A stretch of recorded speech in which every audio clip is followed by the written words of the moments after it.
Salut, Pierre Couture au micro. Bienvenue à Cachemire du 19 mars 2021.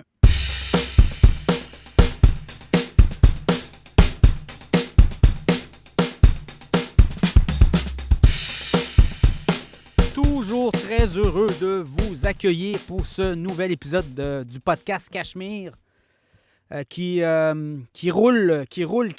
Ça roule très bien. Écoutez, c'est le fun au niveau de la réponse des annonceurs, ça bouge encore. On a des annonceurs qui veulent embarquer dans le show.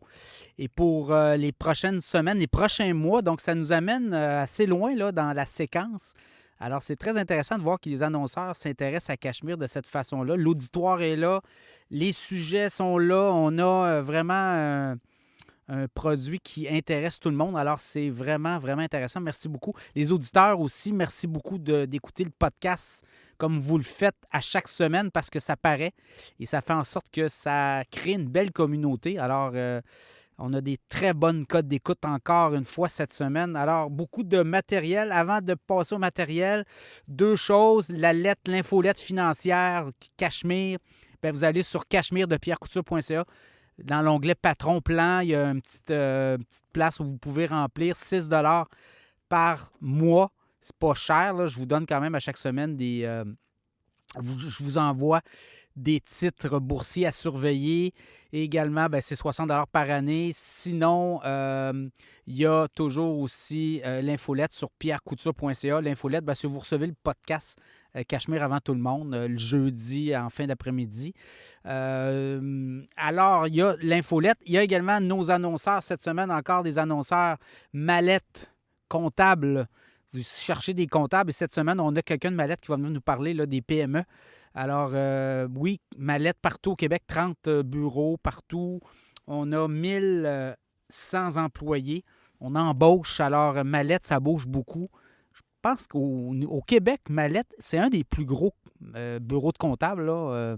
C'est un gros joueur majeur. On est très heureux de les avoir avec nous cette semaine, encore avec nous pour plusieurs semaines encore avec Cachemire. On a aussi Frédéric Turcotte, conseiller financier. Frédéric Turcotte est débordé parce que ça pogne la pub dans Cachemire. Là. Beaucoup de gens vont sur frédéricturcotte.com. Vous déposez vos coordonnées et Frédéric vous offre une consultation gratuite et il fait un plan de match également, tous vos placements. Tu sais, souvent, on est éparpillé à la bourse puis on ne sait pas trop. Là, j'ai beaucoup de techno. Frédéric, lui, travaille beaucoup à remettre de l'ordre dans vos affaires. Si vous aimez ce qu'il vous offre comme plan de match, vous le prenez comme conseiller financier. À date, tout le monde que je connais qui ont pris Frédéric Turcotte comme conseiller financier, ne sont pas déçus. Alors, frédéricturcotte.com. On l'a régulièrement dans le podcast qui était avec nous autres la semaine dernière. On a jasé là, comment avoir un portefeuille équilibré. On a parlé de titres techno. C'est toujours intéressant. Frédéric, il a toujours une approche intéressante sur la façon de gérer son portefeuille. Et on a aussi Force Collective, Stéphane Langlois. Il y a beaucoup d'argent dans les régimes d'assurance collective. Les employés en mettent, les patrons en mettent. Force Collective, Stéphane Langlois, si vous l'appelez, forcecollective.com, il va regarder votre régime d'assurance collective puis il va vous sortir les meilleurs prix possibles. Il va vous faire économiser des milliers de dollars. Moi, il me dit, écoute, à chaque fois que j'embarque dans un dossier, c'est des milliers de dollars que je fais économiser. Alors, forcecollective.com, Stéphane Langlois est avec nous aussi cette semaine. Plusieurs sujets. Je regarde là... Les frontières, on nous dit qu'il pourrait y avoir une réouverture des frontières avec les États-Unis, notamment au niveau terrestre, pour le 1er juillet. Est-ce que c'est vers là qu'on s'enligne?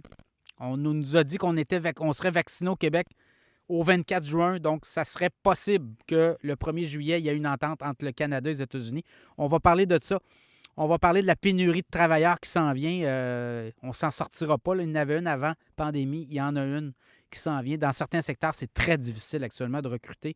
On va parler de l'industrie de la restauration qui devra se réinventer. On parle aussi des marchés boursiers. Est-ce que c'est surévalué actuellement? Écoutez, le Dow Jones à 33 000 points, le Nasdaq à 13 300, le TSX à près de 19 000 points. Il va falloir qu'il tonne un peu, là, faire le ménage, mais en tout cas, c'est très élevé, c'est très haut. Casino en ligne. L'Ontario est en train de faire un ménage là-dedans. Le Québec pourrait aussi faire ça. en fait, les légaliser. On permettrait aux casinos en ligne étrangers d'être légal et de permettre aussi d'avoir un peu le contrôle là-dessus. Alors, on va jaser de tout ça. L'immobilier, les taux d'intérêt qui sont encore bas pour longtemps, là, les taux hypothécaires, vos hypothèques, on va jaser de ça. Amazon qui s'en va dans la santé, on va regarder ce que ça pourrait ressembler. On va jaser de couche-tard aussi. Le télétravail fait encore mal à couche-tard. Et on va parler des croisières, une industrie qui est en reprise et il y a peut-être des opportunités pour les investisseurs de ce côté-là. En deuxième partie, on a 3 invités. On a Régent Lemieux de Mallette qui va venir nous parler. Actuellement, il y a beaucoup d'aides financières pour les PME. Et actuellement, il y a beaucoup de propriétaires de PME qui ne sont pas conscients, qui laissent à peu près sa table en plusieurs milliers de dollars. Certaines entreprises pourraient avoir des aides financières, là, ça pourrait être entre 20 et 30 000 disponibles pour vous, puis vous laissez ça sur la table. Il n'y a personne qui vous a dit que vous aviez droit à ça. Alors, Régent Lemieux de Mallette va nous expliquer qu'actuellement, il y a beaucoup d'argent disponible, des aides financières, puis il y a des entrepreneurs qui ne prennent pas l'argent. Alors, pourtant, il y a des choses très intéressantes. Alors, Mallette.ca, hein, vous allez voir Mallette, ils vont vous expliquer ça. On a aussi Renaud Baudry de Econo Fitness. Eux autres, c'est des gymnases d'entraînement, des salles d'entraînement Econo Fitness, on connaît la marque. Il rouvre dans la région de Montréal progressivement 70 gyms au Québec. On va parler un peu de ce secteur-là, qu'est-ce qui s'en vient, la croissance, oui, et les défis de l'industrie dans les salles d'entraînement. On va jaser de ça. Puis on a aussi Martin Thériault de Edify, compagnie de Québec, qui est partout dans le monde, compagnie qui est en forte croissance et qui sont en train aussi d'évaluer leurs options pour aller à la bourse. Compagnie de Québec qui compte parmi ses actionnaires la Caisse de dépôt et de placement. Ils ont des bureaux partout dans le monde et eux font des tests, notamment des tests de contrôle là, sur les centrales nucléaires, mettons, sur les pipelines, sur toutes les grosses infrastructures où il y a de l'équipement qui vieillit. Bon, on fait des tests pour savoir si l'équipement est encore bon. Et sont en forte croissance et pénurie de main-d'œuvre aussi, ça les touche. Alors, Martin Thériault nous jase de sa business d'Edify qui est en forte croissance. Alors, bonne écoute.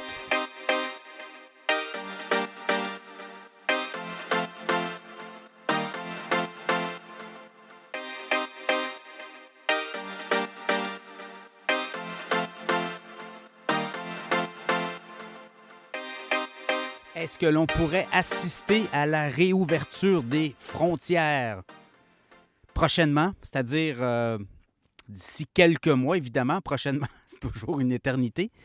On le voit, il y a de l'avancée de ce côté. Les informations que l'on a obtenues font état possiblement là, d'une réouverture des frontières avec les États-Unis autour du 1er juillet. Ça pourrait être une tentative. Alors, soyez pas surpris si à un moment donné, ça vient sur la conversation au niveau public de ce qu'on comprend. Les discussions font état d'une réouverture des frontières autour du 1er juillet. Est-ce que ça va être avant? Est-ce que ça va être après? On nous dit qu'on viserait vraiment un consensus de part et d'autre avec les autorités américaines pour une réouverture des frontières post-frontaliers, évidemment terrestres, vers le 1er juillet. Et là, ça coïnciderait aussi avec des annonces importantes que l'on a eues au cours des dernières, je vous dirais, les derniers jours, notamment au point de vue de la vaccination pour les Québécois. Le premier ministre François Legault a annoncé que tous les Québécois auraient reçu leur dose, au moins une dose là, d'un vaccin d'ici le 24 juin. 24 juin étant la fête nationale des Québécois. Évidemment, c'est une semaine avant la fête nationale du Canada. Alors, ça serait l'objectif visé, ce qu'on nous dit, ce qu'on nous raconte actuellement, c'est qu'on aimerait rouvrir les frontières terrestres avec les Américains pour les touristes et pour les voyageurs pour le 1er juillet. Et c'est logique, puisque ça donne quand même une marge de manœuvre là, pour vacciner. Aux États-Unis, la vaccination va très bien. On est rendu à plus du tiers de la population qui a été vaccinée et ça vaccine à vitesse grand V. Et on pense du côté canadien, avec les vaccins d'AstraZeneca notamment, avec les vaccins de Moderna, Pfizer, on pense que Johnson & Johnson pourrait arriver également, Novavax. Et ça fait en sorte qu'on pourrait accélérer encore la cadence du côté canadien et ça permettrait de vacciner un nombre important. Là, on va le voir, on va franchir au cours des prochaines semaines les 65 ans et plus. Et c'est là vraiment que ça s'est joué au niveau de cette pandémie. Les plus à risque sont les personnes les plus âgées. On l'a vu, hein, le taux de mortalité très élevé, en haut des 65-70 ans surtout. Alors, ces gens-là sont à la veille d'être vaccinés complètement. Alors, ça va quand même débouler par la suite. Et au fur et à mesure, ben, les taux de risque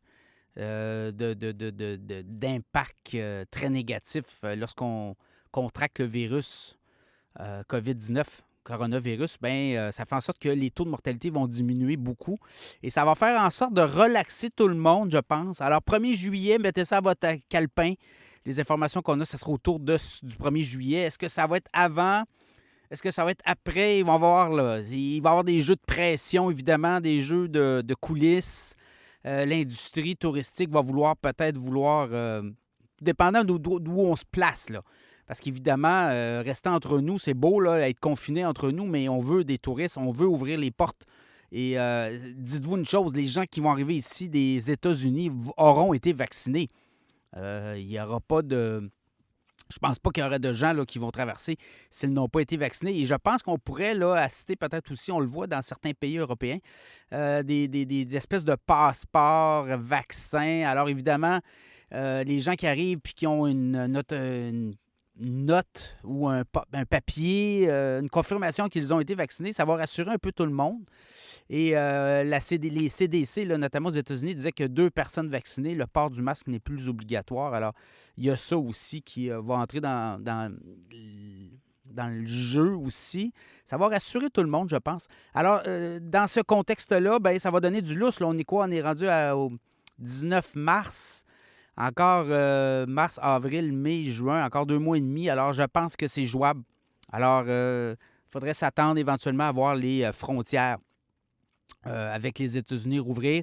Ça va aussi donner de l'oxygène à nos hôteliers, restaurateurs, toute l'industrie là, qui a été très, très affectée depuis 1 an. Ben, les restaurateurs, on va rouvrir tranquillement. On va voir les hôteliers. Écoutez, le scénario du 1er juillet, tiendra-t-il la route? Ça pourrait être repoussé encore, mais je pense que là, il y a beaucoup, beaucoup de pression de part et d'autre et on veut passer à autre chose. Évidemment, le Canada est beaucoup plus sur les freins que les Américains. Les Américains, on le voit dans leur mentalité de battre le virus, de combattre le virus et de passer à autre chose. On le voit, beaucoup d'États ont déjà rouvert à 100% leurs activités. Et bon, le masque n'est pas toujours porté puisque les gens sont vaccinés. Alors, où on est vacciné et on a atteint l'immunité, bien, écoutez, de ce côté-là, je pense que le masque n'est plus obligatoire. Alors, ça va être ça aussi. Attendez-vous peut-être à avoir des mesures de masque encore pour un certain temps, mais une fois que les gens vont avoir reçu le vaccin, bien, tout ça va se mettre de côté. On va passer à autre chose tranquillement. Mais ça reste que les autorités canadiennes ont été très, très, très, très prudentes. Bon, certains vont dire peureuses peut-être, mais dans l'ensemble, je pense qu'il y a les taux de mortalité qui ont fait en sorte la surmortalité. On l'a vu au Québec par rapport à d'autres pays, bien, ça a été très, très élevé ici. Alors, ça fait en sorte que vraiment ce virus-là a frappé de plein fouet, notamment dans les CHSLD, les foyers de personnes âgées. Alors, dans ce contexte-là, bien, on comprend encore réticence de nos politiciens d'être très frileux. Bulle atlantique, parce que là, il y a encore l'histoire des variants, 3e vague. On fait encore beaucoup peur aux gens avec cette 3e vague. Et comme il n'y a plus rien qui rentre là, de l'extérieur, c'est-à-dire que les étrangers sont quand même mis en quarantaine dans des hôtels. Par la suite, on les surveille beaucoup, ce qui n'était pas le cas dans la première vague. Les gens arrivaient d'Europe, arrivaient de la Chine, et on ne les surveillait pas beaucoup et ça a fait en sorte que le virus a pu se propager aussi beaucoup. Alors, dans ce contexte-là, je pense qu'on a appris beaucoup de cette première vague. Et, est-ce qu'on va atteindre vraiment les chiffres? Il y a un couvre-feu encore. Ça demeure encore très serré là, au niveau des distanciations sociales, des normes sanitaires. Alors, tout ça demeurera encore en place pour encore plusieurs mois. Alors, écoutez, réouverture des frontières, 1er juillet, c'est l'objectif qu'on a de part et d'autre. Est-ce qu'il y aura de la réticence plutôt canadienne à vouloir nous confiner encore ici pour l'été? Oubliez les croisières, les bateaux de croisière ne viendront pas au Canada. Là, ça a été décrété il y a plusieurs mois déjà. Comment tout ça va s'orchestrer? Évidemment, plus vite qu'on est capable de dire que les frontières ouvrent au 1er juillet, plus vite que les bookings vont se faire et ça va permettre aussi peut-être là, l'arrivée d'argent neuf dans nos économies. Alors, tout ça sera à suivre, évidemment. Bon, il y aura aussi la pression pour nous confiner encore cet été au Québec. On le voit de plus en plus, les Québécois, les choix semblent, tout ce qui est caravane, tout ce qui est touring, tout ce qui est déplacement par soi-même. Alors, il y a ça aussi qui est très fort dans la tendance estivale, les campings, les terrains pour amener notre tente roulotte aussi, ça demeure fort. Alors, les chalets, les locations aussi sont très en forte croissance. Alors, il y a tout ça aussi dans l'équation. Alors, évidemment, on souhaite une réouverture des frontières le plus rapidement possible pour, justement, permettre à nos secteurs de l'économie de fonctionner, mais soyez convaincus que le 1er juillet demeure un objectif et on va voir aussi comment les gouvernements vont manœuvrer là, pour essayer d'accélérer ou à tout le moins peut-être repousser au 1er août, au 1er septembre. Alors, ça sera quand même du jamais vu là, au niveau des postes de frontières au Québec, au Canada, aux États-Unis, avec ces fermetures de frontières terrestres depuis le mois de mars 2020. Alors, ça fait quand même plus d'un an, ou à tout le moins. Là. Alors, à suivre comme dossier.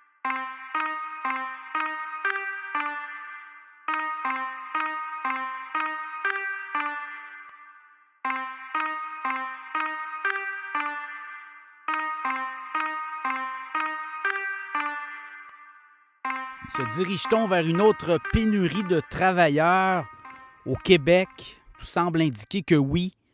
On le voit avec la reprise des secteurs qui avaient été très affectés par la pandémie au cours de la dernière année, qu'on dit. Évidemment, là, il y a recherche de travailleurs, restauration. On le regarde un peu là, rapidement sur les secteurs très affectés, restauration. Beaucoup de restaurateurs qui tentent de rouvrir leur restaurant actuellement en zone orange, région de Québec. Et les travailleurs ne sont plus là, partis travailler ailleurs. Ça fait en sorte qu'il y a certains restaurateurs qui n'ont pas pu encore ouvrir leur restaurant.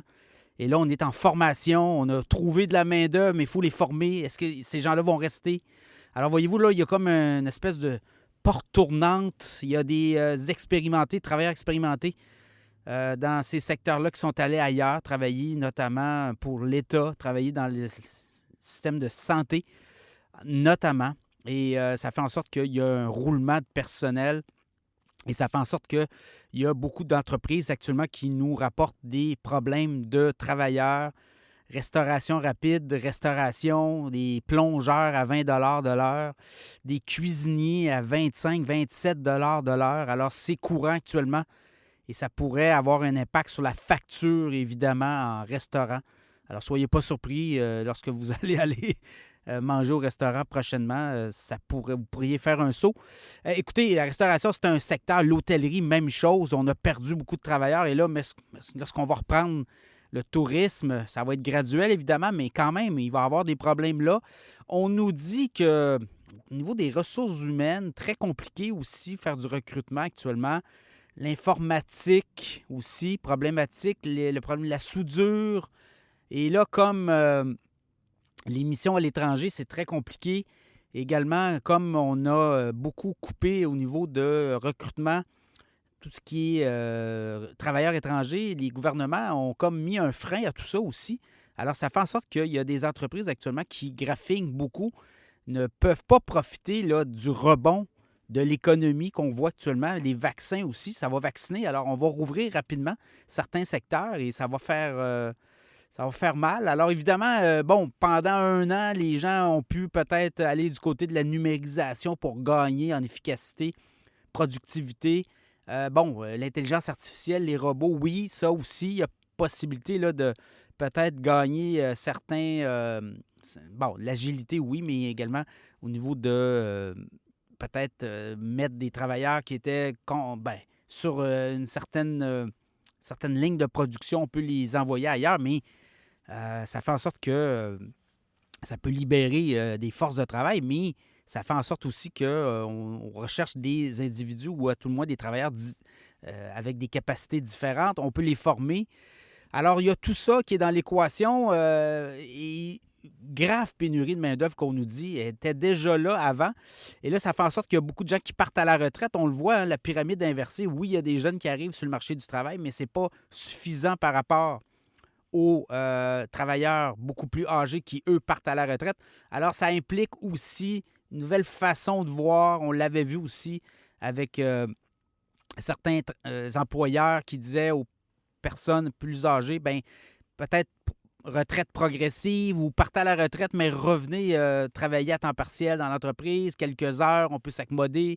Alors, je pense que ça va impliquer là, une multitude de façons de faire pour essayer de trouver un équilibre dans cette pénurie de main-d'œuvre qui frappe de plein fouet le Québec. Et on nous dit que c'est pas juste au Québec. Hein? Beaucoup dans le reste du Canada. Les ingénieurs, on parlait la semaine dernière avec les gens de Englobe, qui, eux, pour eux, avec la pénurie, oui, il y a eu une baisse importante de revenus parce qu'on a confiné rapidement et puis on a mis à l'arrêt certains secteurs. Mais ce qu'on a fait, c'est qu'on a tenté de protéger justement la force de travail pour ne pas perdre les travailleurs.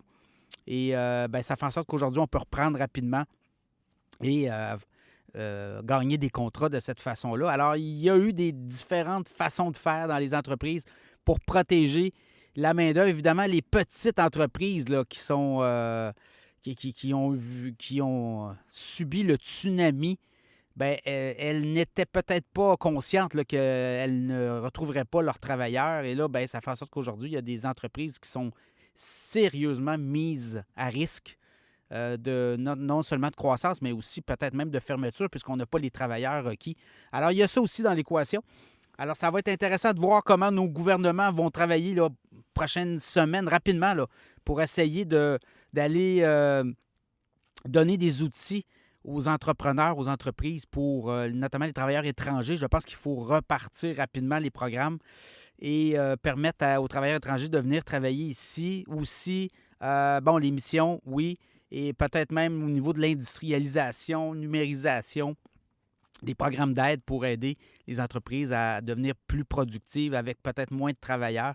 Alors, il y a ça aussi dans l'équation comme solution. Alors, ça sera intéressant à suivre, mais honnêtement, là, on parle avec beaucoup d'entrepreneurs sur le terrain et la pénurie de main-d'œuvre qui était déjà très présente avant la pandémie ça va revenir rapidement sur le plancher. Attendez-vous à en entendre parler au cours des prochaines semaines.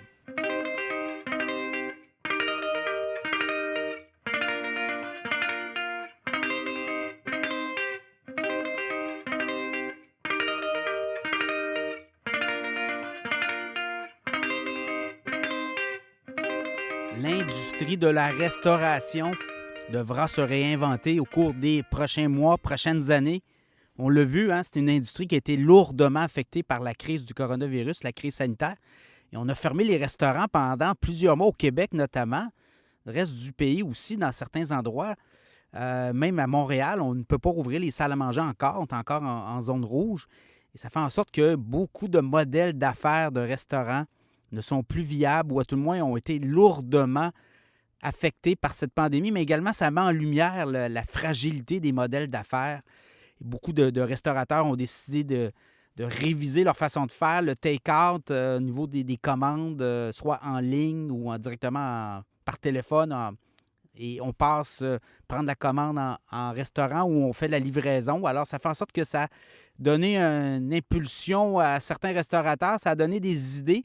Mais pour le service en salle, évidemment, ça remet tout en question parce que les serveurs, on a beaucoup de travailleurs qui sont partis et on le voit au niveau des dépenses des ménages, là où on dépensait environ 4 $ sur 10 à l'extérieur du domicile en termes de nourriture. Bien, pendant la pandémie, ça a été 9 $ sur 10 qui ont été à la nourriture consommée à la maison. Alors, il y a quand même beaucoup d'espace, il y a quand même des parts de marché à reconquérir, mais ça va être encore difficile. On est quoi? Sur 4 40 du dollar facilement récupérable hors maison, hors domicile. Ben, on est quoi? À peu près à 25. Donc, il y a encore beaucoup d'espace. Et là, ça fait en sorte qu'il y a des modèles d'affaires qui seront différents. On le voit, Ghost Kitchen est une option pour bien des restaurateurs. C'est-à-dire qu'il n'y a plus de salle à manger. Hein. Vraiment, c'est l'application en ligne, des cuisines centrales où on a 3-4 styles différents dans la cuisine avec 5-6 cuisiniers. Et là, on roule comme ça avec le take-out, vraiment, les commandes en ligne avec des livreurs, services de livraison. On les a vus arriver aussi, les DoorDash, les Uber Eats, qui viennent aussi jouer de façon importante dans les prises de profit aussi, puisqu'elles ont quand même des coûts importants. Alors, il y a tout ça qui est dans l'équation. Bon, évidemment, avec les dollars qui ont été injectés davantage dans les centres, en fait, les supermarchés, les gens, hein, 9 sur 10 ont été investis, notamment en supermarchés. Les Good Food, on l'a vu, hein, des entreprises qui n'étaient pas là, des traiteurs aussi, sont arrivés, se sont immiscés et sont venus chercher des parts de marché aux restaurateurs. Alors, dans ce contexte-là, je pense que l'industrie de la restauration devra se réinventer aussi au niveau de peut-être pour aller rechercher des travailleurs et rendre ça plus sympathique aussi. Beaucoup de travailleurs ont décidé de quitter après quoi, 25 ans, 30 ans dans l'industrie parce que pour eux, travailler avec le type aussi, hein, le service, ça faisait en sorte que pour eux, ça ne répondait plus je dirais pas leur modèle d'affaires, mais à leur façon de faire, leur façon de travailler. Alors, est-ce qu'on va voir des modèles changer, notamment au niveau du type? Est-ce qu'on va inclure le type de façon obligatoire dans la facture pour partager justement les services de pourboire à tout l'ensemble de l'équipe de restauration ou du restaurant comme tel? Alors, il y a ça aussi. Je pense qu'il y a des... On va voir des formules apparaître de plus en plus. Est-ce que c'est possible aussi de mettre dans l'actionnariat du restaurant ou de l'établissement les employés pour les rendre d'ailleurs plus impliqués? Alors, il y a ça aussi. Des contrats de travail d'1, 2, 3 ans. On avait vu ça apparaître avant la pandémie. Certaines grandes chaînes de restauration ou des groupes de restauration qui faisaient signer des contrats à leurs cuisiniers. Alors, il y a ça qui pourrait peut-être réapparaître. Alors, une chose certaine, dans cette industrie-là qui évolue rapidement, si on veut demeurer en affaires, je pense qu'il va falloir changer la façon de faire, la façon d'évoluer des établissements. Alors, ça va être intéressant de voir comment l'industrie l'industrie de la restauration est habituée là, à se revirer de bord, travaille toujours avec des marges faibles, des marges bénéficiaires pas très élevées. Ça fait en sorte qu'on doit être très créatif. Alors, je pense qu'il y a certains patrons qui vont saisir l'occasion pour redéfinir peut-être certains standards de l'industrie. Bon, le partage des pourboires, c'est une chose. Les Ghost Kitchen, services de livraison. Là, ce qu'on voit aussi beaucoup, c'est que les restaurants ou les chaînes de restauration ont développé aussi les produits là, connexes. C'est-à-dire qu'on peut peut-être vendre en supermarché des produits ou à tout le moins dans la distribution par le web aussi de produits qui sont très bien vendus. En tout cas, les produits populaires vendus en restaurant. On l'a vu, Normandin, qui est une chaîne de restauration de la région de Québec, mais qui est un peu partout au Québec, frappe même à l'île de Montréal. On est en train d'entourer l'île de Montréal. Bien, eux ont décidé de commencer à vendre leurs produits en supermarché. Alors, c'est une façon de faire aussi d'aller chercher des revenus supplémentaires. Alors, je pense que dans ce contexte-là, pour être aussi moins dépendant, là, si on trouve encore un virus, qu'on est obligé de refermer les salles à manger, bien, pour ces grandes chaînes-là, les produits disponibles dans les supermarchés, bien, ça a été un must, là. On l'a vu, la cage de brasserie sportive notamment aussi. Bon, les revenus ont tombé très rapidement parce que l'argent se faisait beaucoup en succursale, en établissement, mais on a été capable d'aller chercher des nouveaux revenus par rapport aux produits vendus en supermarché. Alors, je pense que c'est ça. On s'en va vers des modèles beaucoup plus différents. Puis en salle à manger, je pense qu'on devra aussi s'adapter. Là, on va voir peut-être les factures augmenter aussi parce qu'il y a des coûts importants liés à cette pandémie, oui, mais aussi des coûts liés pour la main-d'œuvre. parce que les salaires, notamment des cuisiniers, des plongeurs, tout le service aux tables et les serveurs, ben, ça fait en sorte que si on veut les attirer, bon, les salaires seront plus élevés, donc la facture en salle à manger sera, on le croit, là, sera plus salée. Alors, dans ce contexte-là, on voit vraiment une industrie qui est en redéfinition et il y a plusieurs modèles d'affaires qui vont apparaître éventuellement. Mais gérer un restaurant comme on gérait avant pandémie et maintenant, c'est deux mondes complètement différents quand on parle avec des restaurateurs. Et la jeune génération de restaurateurs vont sûrement s'attaquer à cette problématique.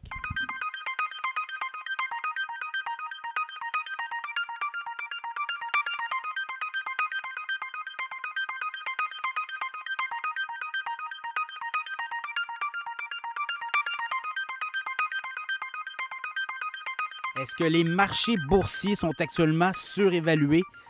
On regarde un peu les indices boursiers depuis le début de l'année. Ça a beaucoup monté depuis l'an dernier, depuis la chute de 40 au mois de mars, février-mars. Et ça a repris. Évidemment, tout ça témoignait d'une réouverture. On avait confiné, on avait fermé les économies et ça avait repris durant l'été. L'automne, on a eu certains confinements, mais quand même, là, on le voit, l'économie roule assez rondement.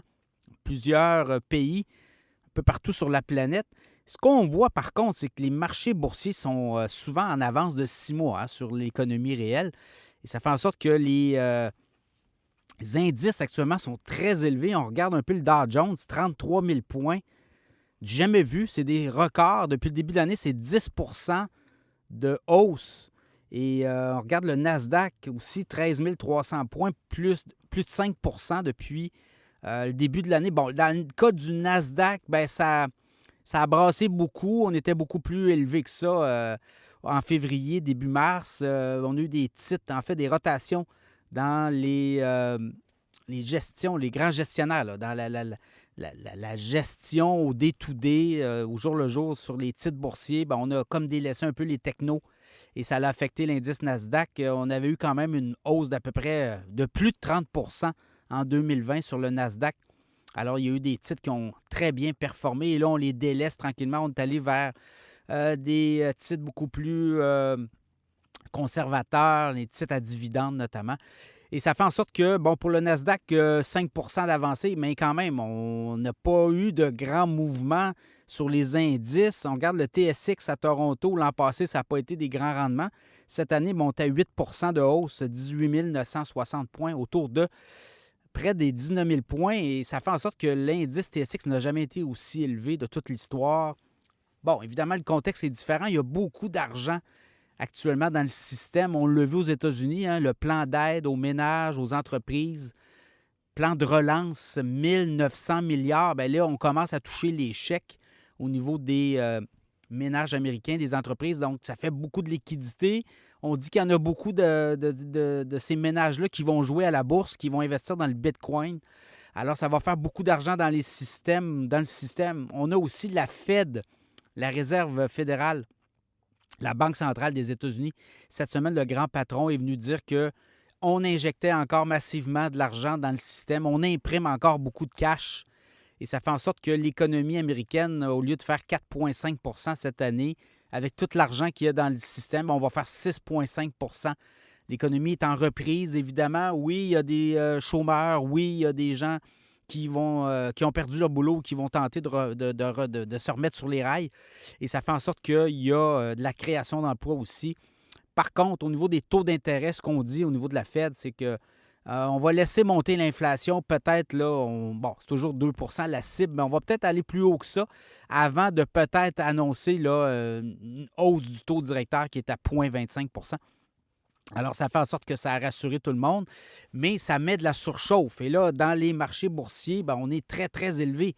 Et une correction boursière, c'est 10 On ne l'a pas eu, là. On n'a pas eu ça. On a eu des titres qui ont corrigé, oui, mais on n'a pas eu de correction boursière sur des indices. Alors, ça pourrait arriver tôt ou tard. Et là, quand ça arrive, c'est comme dans le ditch, comme on dit. Là, c'est dans le drain. Alors, on se baisse la tête puis on attend que ça passe.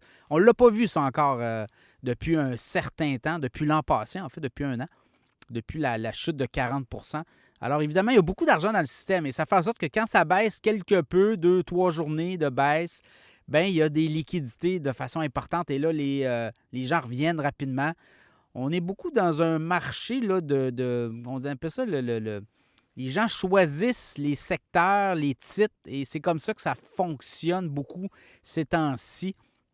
Alors, on a vu un délestage, mettons, là, on prend Apple ou on prend Amazon, on prend Microsoft, qui sont des joueurs très importants qui vont revenir là, très populaires, des titres qui vont revenir populaires. Mais on les a vus, ils ont été délestés par les gestionnaires de fonds au cours des dernières semaines pour quoi? On était plus croissance, on s'en va valeur, alors il y a ça aussi. Dans cette optique-là, ben, les titres avec des dividendes, les titres énergétiques aussi sont revenus à la mode puisqu'on déconfine. Donc, le pétrole, on le voit, les énergies vertes avec la décarbonisation de l'économie, on met beaucoup l'accent là-dessus du côté du gouvernement Biden. Alors, au niveau des pétrolières, on l'a vu, il y a eu quand même des bonnes montées. Les banques sont revenues à la mode. Les banques, rappelez-vous, il y a quelques mois, il y avait des aubaines et là, ben, les titres donnent des bons dividendes. On est revenu à ça. Alors, il y a vraiment une rotation dans les stocks et on va le voir. Je pense que c'est ça qu'on va voir. On va voir des rotations dans des secteurs et ça fait en sorte que ça fait chuter certains secteurs qui étaient très populaires.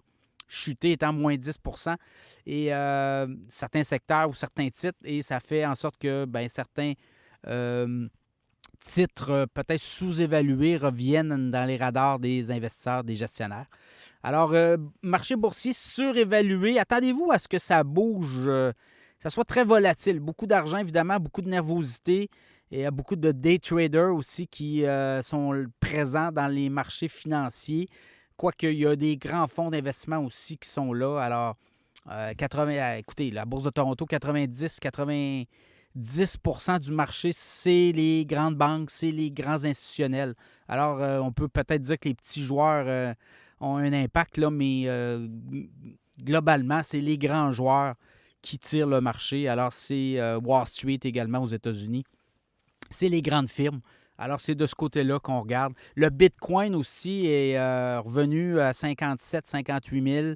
On riait beaucoup du Bitcoin dans les derniers mois. Ben, les grandes banques se mettent beaucoup au Bitcoin. On le vend encore. Il y a des grandes banques qui ont annoncé qu'ils offraient maintenant le Bitcoin à leurs clients fortunés. Alors, ça commence toujours par les grandes fortunes qui veulent se mettre au Bitcoin. Puis après ça, ben, il y a du monde qui embarque. Alors, je pense que là aussi, le Bitcoin va devenir très populaire et va monter en valeur au cours des prochains mois. Ça, on va le voir assurément. Alors, évidemment, ben, Tesla, est-ce que Tesla va être capable de continuer sur sa lancée?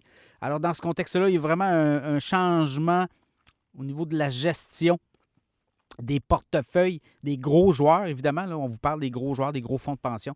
Et ça pourrait amener encore là beaucoup de volatilité. Évidemment, on gère toujours avec les trimestres. Alors, on le voit souvent vers la fin des trimestres, on vend beaucoup, on liquide les portefeuilles, on prend les profits.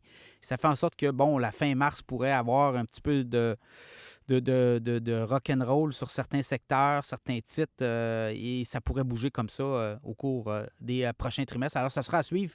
Mais moi, je ne serais pas surpris de voir, et quand on regarde les analystes, les économistes, je ne serais pas surpris de voir là, un mouvement quand même important de volatilité. Et là, on parle de volatilité, on parle de 10 une correction boursière, c'est 10 Alors, vraiment un débat actuellement là, entre les bullish, les gens qui voudraient voir les indices encore performer et les bearish qui, eux, disent, ben non, attends, là, je pense qu'il faudrait peut-être prendre une pause.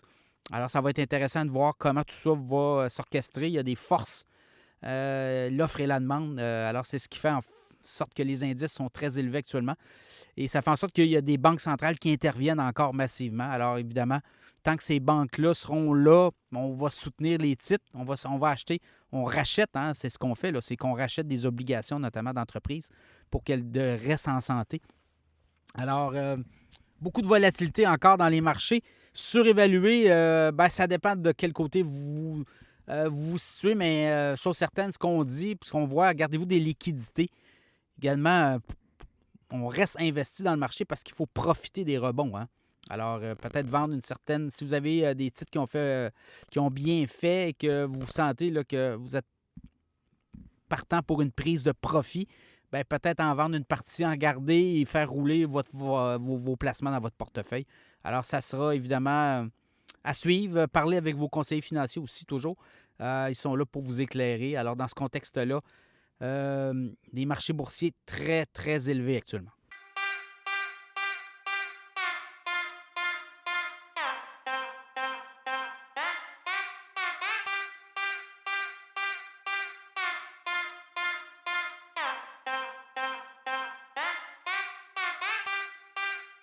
Est-ce que le Québec devrait ouvrir son jeu et miser sur la légalisation des casinos en ligne?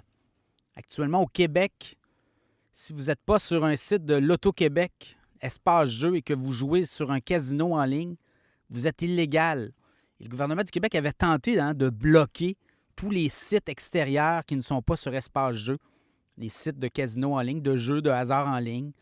Et ça a été battu en cours. On a tenté par toutes les façons possibles vis-à-vis les fournisseurs de réseau de les bloquer, mais semble-t-il, la législation vient du fédéral et c'est très compliqué. Alors, l'Auto-Québec n'a jamais été capable de bloquer ces sites, ni le gouvernement du Québec, alors qu'en Ontario, on veut rendre légal ces jeux, ces casinos en ligne. Et je pense que c'est l'approche la plus intelligente jusqu'à présent, ce qu'on entend, parce que, dans le fond, on fait ce qu'on pourrait pas faire, c'est-à-dire que comme on n'est pas capable de les bloquer, et c'est quand même des revenus importants, là, c'est des centaines de millions de dollars que les Québécois jouent, en fait, investissent. Est-ce qu'on peut parler d'investissement, à tout le moins? En tout cas, c'est un jeu de hasard, donc jouent sur les casinos en ligne qui ne sont pas sous espace jeu. Et donc, c'est des pertes de revenus très significatives, alors qu'en légalisant ce jeu, ça permettrait de voir combien d'argent sont joués, parce qu'on inviterait les grandes plateformes à s'inscrire auprès de Revenu Québec, notamment pour la TPS, la TVQ. Donc, ça permettrait éventuellement de générer des revenus supplémentaires, d'aller chercher des dizaines et des centaines, éventuellement, de millions de dollars supplémentaires dans les coffres de l'État. Et ça ouvrirait le marché des casinos en ligne aux étrangers au Québec. De toute façon, les Québécois y vont déjà. Et là, en Ontario, c'est l'approche qu'on a décidé de préconiser, de mettre de l'avant. Et ça fait en sorte que les jeux de hasard, les casinos en ligne vont être légalisés en Ontario et ça va permettre l'entrée. Et on va être capable de voir qui joue, comment ça joue et ça va permettre l'arrivée de nouveaux revenus éventuellement pour l'État, la province de l'Ontario.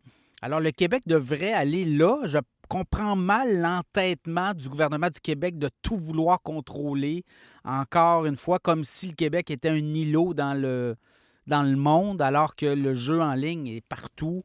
Les serveurs des grands joueurs de casino en ligne, petits comme grands, sont un peu partout sur la planète. Et ça fait en sorte qu'on pourrait on pourrait mieux baliser le jeu parce on saurait qui est là. On le sait déjà, hein? On les a, les noms des opérateurs de ces grands casinos en ligne. Je pense qu'on pourrait développer un dialogue et ouvrir ce marché-là, en fait, qui permettrait l'arrivée ou l'injection de fonds importants par rapport à la légalisation du jeu en ligne par l'Auto-Québec. Alors, est-ce qu'on va voir ça? Pour l'instant, c'est non. Pour l'instant, c'est l'entêtement, c'est la position de l'Auto-Québec dans ce dossier-là, alors que l'Ontario a décidé de prendre une approche complètement différente. Alors, ça va être à suivre dans les prochains mois, je pense, parce qu'avec la pandémie, les Québécois ont joué massivement sur des sites qui n'appartiennent pas à l'Auto-Québec, c'est-à-dire le site Espace Jeux. Et c'est de l'argent qui sort et qui ne revient pas, alors qu'on pourrait, à tout le moins, essayer d'encadrer cette industrie-là et de les rendre légaux.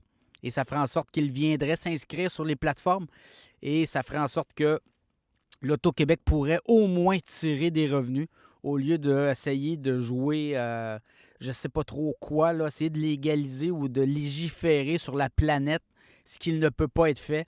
Alors, je pense que dans cette optique-là, l'Auto-Québec et le gouvernement du Québec doivent changer leur approche et s'en aller vraiment regarder ce qui va être fait en Ontario et vraiment aller là, se ranger du côté de la légalisation des casinos en ligne au Québec. Alors, ça ferait en sorte qu'on réglerait beaucoup de problèmes et on pourrait récupérer des dizaines de millions de dollars en revenus qui seront d'ailleurs bienvenus alors que les déficits explosent et on sera en déficit pour les 5 à 7 prochaines années au Québec. Au Canada, on n'a aucune idée où on va aboutir, on n'a aucun plan de match, mais pour le Québec, ça pourrait générer des revenus intéressants pour l'État. Alors, je pense que le gouvernement du Québec et l'Auto-Québec devront éventuellement changer leur fusil d'épaule et légaliser le jeu en ligne, les casinos en ligne étrangers au Québec.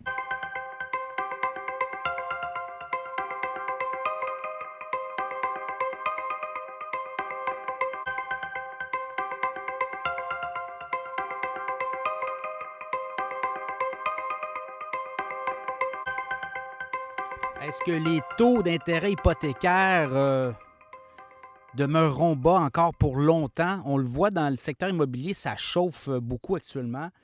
Et les grandes banques centrales ont encore annoncé récemment là, que les taux directeurs qui dictent un peu le loyer de l'argent pour les taux hypothécaires, notamment au niveau résidentiel, les taux de vos hypothèques, bien, on a annoncé là, quand même que les taux directeurs demeuraient encore à ce qu'ils étaient. Dans le cas du Canada, c'est 0,25 %.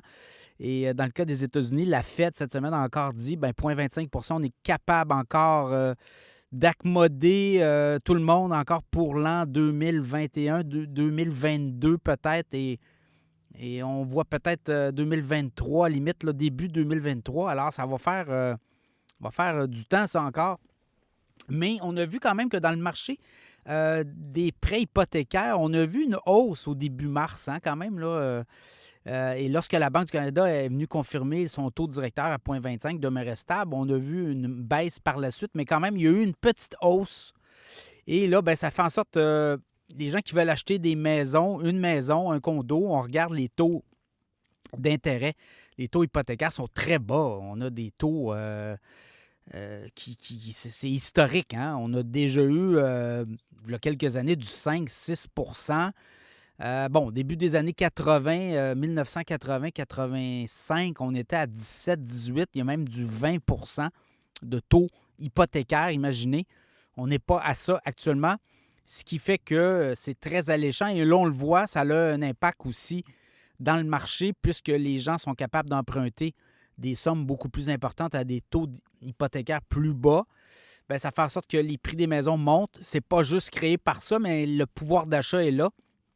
Et évidemment, quand vous empruntez à une institution, on fait des tests de résistance. C'est-à-dire qu'on regarde le taux hypothécaire actuel et on l'augmente de 2 et on regarde si vos revenus, si vos dépenses, bien, ça concorderait encore. Et là, bien, ça fait en sorte qu'il y a certaines personnes qui ne peuvent pas se qualifier pour des prêts hypothécaires. Bien, c'est ce qu'on fait maintenant. Et on ne le faisait pas par le passé. On appelle ça des tests de stress hypothécaire, c'est-à-dire qu'on prend, mettons, si vous empruntez à 1,4 actuellement avec les revenus que vous avez, les dépenses, bien, on porte le taux à 3,4 puis là, on regarde l'effet que ça a. Et bon, pour une hypothèque de quoi 350 000 là, quand on ajoute 2 à 1,4 ben, ça donne 3,4 et ça donne souvent peut-être 350 de plus à payer par mois. Alors, si vous êtes capable de faire le test vous-même, bien, vous le voyez, si vous êtes capable d'amortir éventuellement une remontée des taux hypothécaires de 2 bon, c'est hypothétique, évidemment, parce que dans les dernières années, on a vu des baisses de taux et non des hausses. Mais c'est pour vous donner un peu une idée là, comment les banquiers travaillent. Alors, est-ce qu'on se dirige vers une hausse des taux hypothécaires? Bien, écoutez, ça va être... L'inflation le fait déjà. Là. Vous avez une inflation qui fait que vous payez déjà la maison. Dans certains cas, il y a des 30-40 visites en 3 jours pour les vendeurs. Et pour les acheteurs, bien, on se retrouve dans une espèce de marché de surenchère où on va être obligé de mettre 25, 30, 40 000, 50 000 de plus Bon, c'est sûr que le taux hypothécaire plus bas peut combler une partie, mais il y a de l'inflation là-dedans, là. Le fait qu'on a beaucoup de taux d'épargne aussi, que les gens veulent tout aller en banlieue, qu'il n'y a pas de produits disponibles parce que les baby boomers qui voulaient vendre ne vendent plus. Donc, ça fait en sorte que dans certains marchés, on a 2 fois moins de produits disponibles de maisons de condos que là, un an. Donc, tout ça va se calmer éventuellement avec les réouvertures de frontières. Les gens vont vouloir sortir, donc dépenser davantage. Et ça va faire en sorte qu'on va peut-être moins focaliser là, sur vouloir acheter une maison à tout prix en banlieue. Alors, il y a certains acheteurs qui, eux, ont décidé de prendre une pause. On va attendre un an, on va regarder un peu le marché évoluer. Et on reviendra un an plus tard, on va voir peut-être que ce qui devait être vendu 40-50 000 de plus, il va peut-être en avoir davantage sur le marché à moins cher. C'est ce que les analystes s'attendent. On ne pourra pas continuer comme ça à des 40-50 000 de hausse en haut du prix d'évaluation, alors qu'autour, les maisons n'ont pas bougé, les prix demeurent stables. Alors, ça va être difficile là, de suivre et à un moment donné, la capacité de payer ne sera pas là. Alors, dans ce contexte-là, hausse des taux d'intérêt, ça va être tranquille, je pense, pour au moins 2021-2022. Bon, s'il y a de l'inflation, évidemment, le rôle des banques centrales, la Banque du Canada, c'est de limiter l'inflation à 2 %. Actuellement, on a quoi? 1 % à peu près d'inflation. Tant qu'on n'aura pas 2 %, puis même à ça, la Fed aux États-Unis dit, même s'il y a 2,5, 3, nous, ce qui est important, c'est que les entreprises se mettent à réembaucher et que les gens travaillent. Alors, tant qu'il n'y aura pas toutes ces conditions réunies là, on va avoir des taux directeurs des grandes banques centrales très bas. On est à 0,25 au Canada, 0,25 aux États-Unis. Et ça va être un peu ça qui va dicter l'inflation aussi. Puis on va voir aussi le taux de chômage, comment l'économie performe aussi. Alors, s'il y a des soubresauts, ça va faire en sorte qu'on va peut-être être beaucoup plus lent à réagir. Alors, tout ça ça va être une espèce de jeu d'ensemble. C'est toujours 2 % au niveau de l'inflation là, que les grandes banques centrales regardent avant de commencer à réintervenir. Pour l'instant, la Banque centrale du Canada a dit, la Banque du Canada a dit, nous, à 0,25, ça va être ça pour un bon bout. Alors, peut-être s'il y a de l'inflation à l'automne, je ne verrais pas pourquoi l'été, ça bougerait encore. Alors, attendez-vous à des taux d'intérêt encore stables pour plusieurs mois, peut-être même encore un an et demi, dans le cas des États-Unis. Et le Canada va suivre un peu ce qui se passe aux États-Unis, là. Alors, dans ce contexte-là, je pense que les taux d'intérêt vont encore demeurer bas pour un certain temps. Les taux hypothécaires également, quoique ça bouge un peu, mais c'est très compétitif et quand une institution bouge, habituellement les autres bougent, mais tout le monde se surveille. Alors, évidemment, vous négociez vos taux hypothécaires, magasinez-le comme vous le magasinez une maison. Vous allez voir Multiprêt, notamment. Multiprêt, toujours là, le baromètre. L'espèce de mesure étalon. Puis après ça, vous allez voir, dans le cas de chez Desjardins, on vous offre souvent une ristourne par rapport à vos produits financiers. Donc, vous pouvez voir avec la ristourne, l'argument, c'est on va vous servir l'argument de la ristourne. De votre côté, l'argument que vous avez à servir à votre conseiller financier ou votre conseiller chez Desjardins, c'est de dire, écoutez, la ristourne et le taux d'intérêt que tu m'offres, taux hypothécaire, est-ce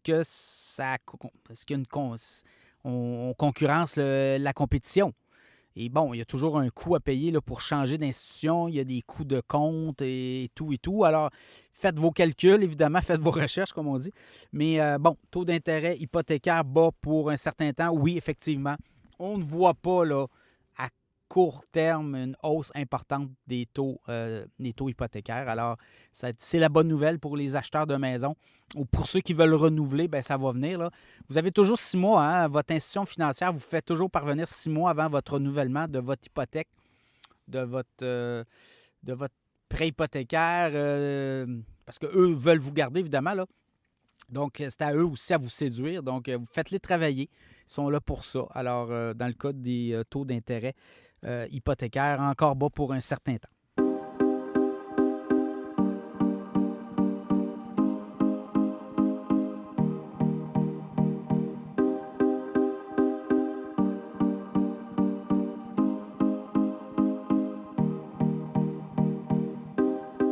Le géant Amazon veut débarquer dans les soins de santé.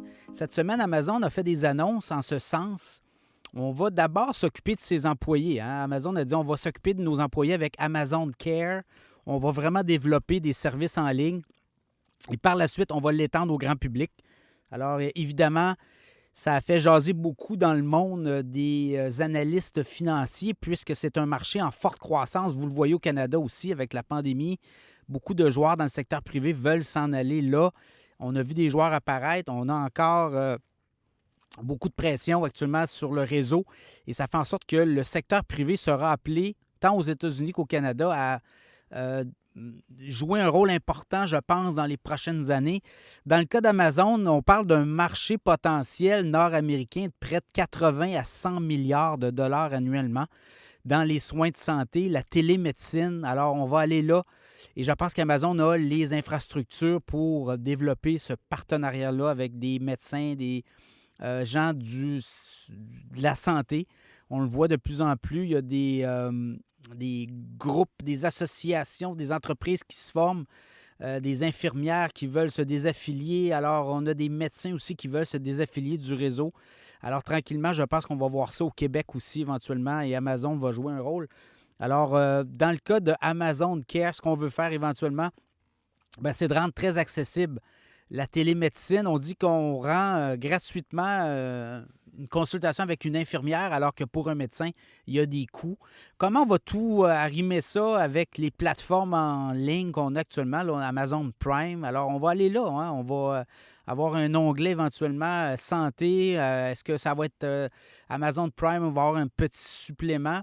On dit qu'actuellement, il y a des services d'assurance aussi, là, quand vous avez accès à de la consultation au niveau privé, les assureurs en remboursent une certaine partie. Amazon va jouer là aussi. Mais quand on regarde un peu le déploiement éventuellement d'Amazon au Canada ou aux États-Unis, on dit que, on est déjà... on va un peu imiter Walmart parce que Walmart s'en va là aussi avec la santé. On a des pharmacies qui pourraient être affiliées là, à Whole Foods notamment. Whole Foods, c'est la chaîne de supermarchés d'Amazon aux États-Unis. Donc, on pourrait développer les pharmacies, oui, les médicaments, mais également la consultation pour la santé. Alors, c'est des secteurs très importants de sources de revenus potentiels pour Amazon. Donc, à côté des succursales de Whole Foods, on pourrait avoir des cliniques de santé et on pourrait avoir des cliniques de santé en ligne. Ça, pas besoin d'avoir... physiquement, là, ça peut être des gens qui travaillent à partir en télétravail. Alors, on va faire ça aussi. On voit le potentiel. Donc, Amazon va débarquer au Québec, on le voit. Ils sont en train de, au niveau logistique, ils sont en train de s'implanter tranquillement avec des super entrepôts pour faire sortir leurs produits. Éventuellement, on va venir avec la nourriture, avec les Whole Foods ou une autre marque éventuellement, une autre ligne de supermarché pour le Québec, le Canada. Et là, on va développer tout ce qui est le pharmaceutique aussi. Et là, les services en ligne pour la santé pourraient être joints là, dans cette optique-là pour avoir éventuellement peut-être des cliniques de santé adjacentes à les supermarchés. Alors, voyez-vous là, comment on est en train de travailler là, dans le cas d'Amazon, la bouffe, les vidéos, également la santé. Alors, tout ça va faire en sorte qu'on va être capable de vous donner un bouquet de services et venir chercher des parts de marché. Alors, dans ce contexte-là, on le voit, le système de soins de santé au Québec, très difficile à répondre à la demande croissante des usagers. On l'a vu pendant la pandémie, ce système-là n'a pas fait le travail, a complètement manqué à sa tâche. On a même dû, à un moment donné, délester, mais aussi tout ce qui était chirurgie du jour. Alors, voyez-vous, il y a beaucoup, beaucoup de place. Je pense que le secteur privé pourra prendre dans l'avenir, dans le système de soins de santé au Québec, au Canada. Amazon est un joueur. Walmart aussi propose... déjà, ils ont déjà des pharmacies, la vaccination. Walmart a même levé la main pour vacciner. Pensez à tous vos médicaments qu'éventuellement Amazon pourrait vous livrer aussi avec votre nourriture, vos produits du quotidien. Alors, ça va être ça pas mal pour les prochaines années, je pense. Là, ça va être la guerre des gros.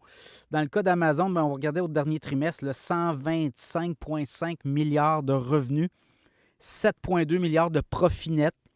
Et on regardait aussi les analystes sur le titre d'Amazon qui est autour de 3080, 3090 ben, on a des cibles à 4 000 et 5 000 d'ici un an sur le titre d'Amazon. Évidemment, c'est en dollars américains, mais voyez-vous, là, possibilité également peut-être il y a besoin d'un split éventuellement, là, parce qu'à 3 000 c'est pas tout le monde qui peut s'acheter des actions d'Amazon. Mais éventuellement, Amazon pourrait décider de splitter son titre comme Apple le fait, comme Tesla le fait. Peut-être 10 pour 1 éventuellement. Là, je sais que ça se discute aussi éventuellement. Alors, dans ce contexte-là, ça peut être intéressant là, investir dans Amazon à long terme, évidemment. Parler avec vos conseillers financiers, mais c'est un titre à surveiller. On était à 3004, 3005. On est revenu. Il y a une petite correction dans le marché des techs, notamment au cours des dernières semaines, mais c'est un titre clairement qui va gagner. Et Amazon est un joueur très crédible. Ceux qui le savent, ben, vous commandez chez Amazon, on vous dit 3 jours, 2 jours, finalement, après une journée et demie, 2 jours, ça a livré. Dans des grands marchés américains, il y a où que la logistique est développée, on livre l'épicerie en dedans de 2 heures. Alors, on est rendu là aussi du côté d'Amazon, capable de faire votre épicerie ou de livrer votre épicerie en moins de 2-3 heures. Alors, il y a ça aussi qui s'en vient. Alors, Amazon, dans les soins de santé, sera à surveiller, mais de ce qu'on comprend, c'est un marché potentiel pour eux en Amérique du Nord d'à peu près 100 milliards de dollars. Et on le voit, là, la télémédecine avec l'avancée des technologies, c'est un secteur qui a beaucoup gagné au cours de la dernière année. On regarde, là, il y a des compagnies qui sont spécialisées et on les voit monter. Et regardez autour de vous là, comment l'offre éventuellement va se distribuer. Alors, Amazon sera surveillé dans les soins de santé.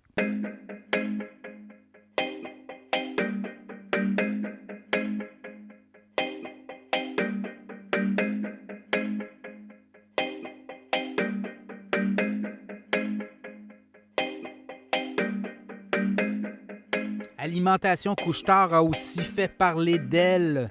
L'entreprise québécoise, le géant des dépanneurs, géant québécois des dépanneurs, mais aussi Couche-Tard a quand même surpris là, avec des revenus en forte baisse au cours du dernier trimestre.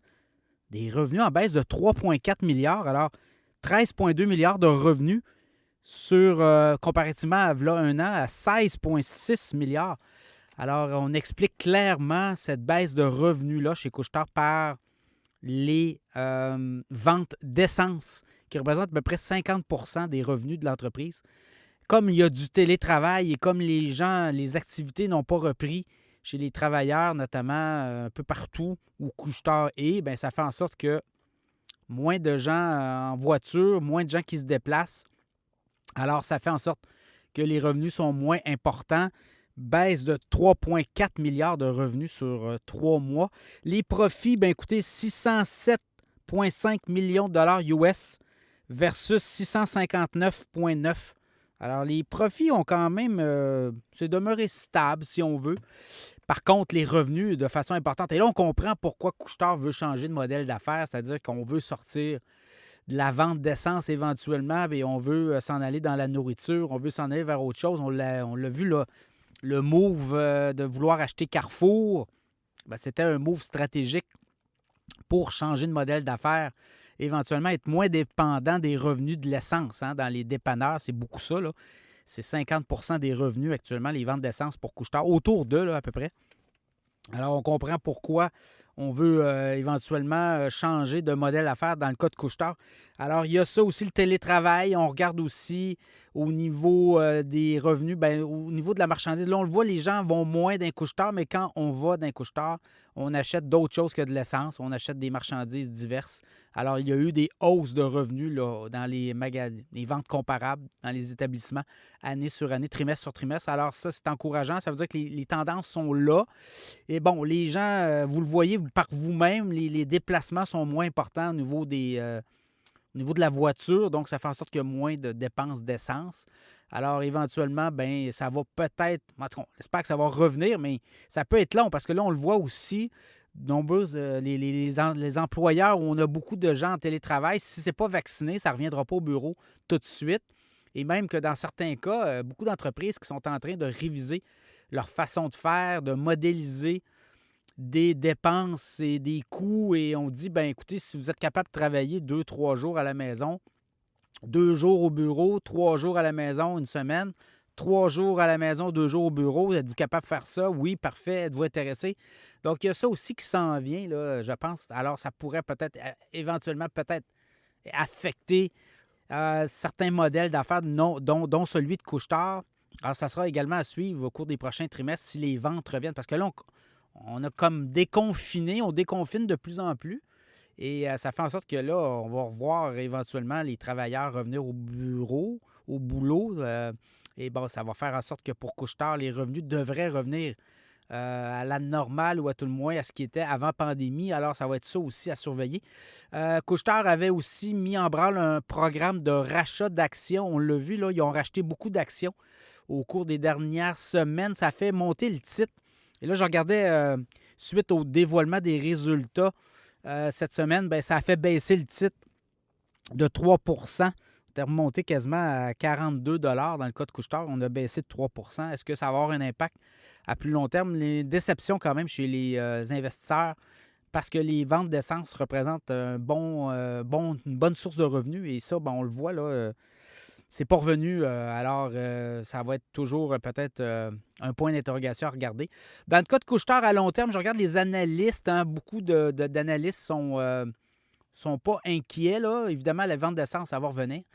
On parle quand même de 45 sur des cibles d'un an. On a des cibles à 45. J'ai même vu du 48, 50 de cibles pour des analystes. On ne doute pas là, de la gestion de Brian Hannasch, qui est le PDG de Couche-Tard. On ne doute pas non plus de la supervision d'Alain Bouchard, qui est le cofondateur de Couche-Tard, qui est toujours là, qui regarde pas mal ce qui se passe. Et bon, ben, dans leur cas, ils ont beaucoup de liquidités aussi. On va être capable d'acheter. C'est quoi le prochain move? On pourrait se faire surprendre encore une fois par Couche-Tard, mais chose certaine, eux veulent s'en aller dans des secteurs où il y a moins de dépendance aux ventes d'essence. On le voit, là, une pandémie comme on a eu depuis la dernière année, bien, ça a affecté lourdement les revenus de l'entreprise. Alors, dans le cas de Couche-Tard, on va suivre le management. Ils sont très actifs. Absolument, les nouvelles peuvent aller très vite dans leur cas. Alors, on va se laisser surprendre. Mais pour Couche-Tard, ben, c'est clairement un wake-up call, comme on dit, là, au niveau des marges bénéficiaires sur l'essence ou les ventes d'essence. Je pense que là, on a compris qu'il fallait qu'il se passe quelque chose de ce côté-là pour ne plus être dépendant, d'autant plus que les ventes d'essence dans les prochaines années seront appelées à décliner avec les hausses de vente de voitures électriques, l'hydrogène éventuellement. Alors, dans le cas de Couche-Tard, ben, des résultats non pas décevants, là, mais mitigés.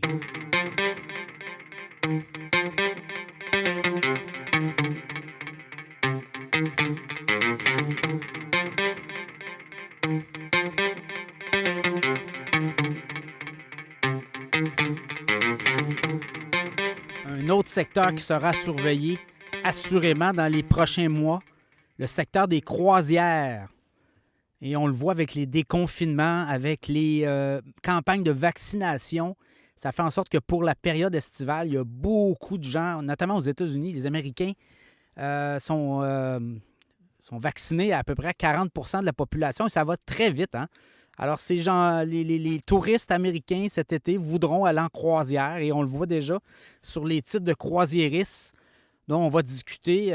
C'est beaucoup de potentiel. Bon, on pense peut-être pas revenir rapidement à ce qu'était avant pandémie, mais quand même, il y a encore beaucoup de place à des secteurs comme le secteur des croisières là, au niveau des actions en bourse. Alors, ça peut être très intéressant d'investir dans ce secteur-là actuellement. On regarde un peu les grands joueurs. Là. Il y a Carnival, il y a Norwegian et Royal Caribbean. Et là, on va jaser un petit peu de ces titres boursiers-là. Évidemment, tout déconfine. Et ce sont des entreprises qui sont très bien capitalisées, qui ont accès à des capitaux, qui ont clairement dit qu'ils n'allaient pas se placer à l'abri de leurs créanciers. Alors, ça fait en sorte que ça a rassuré tout le monde.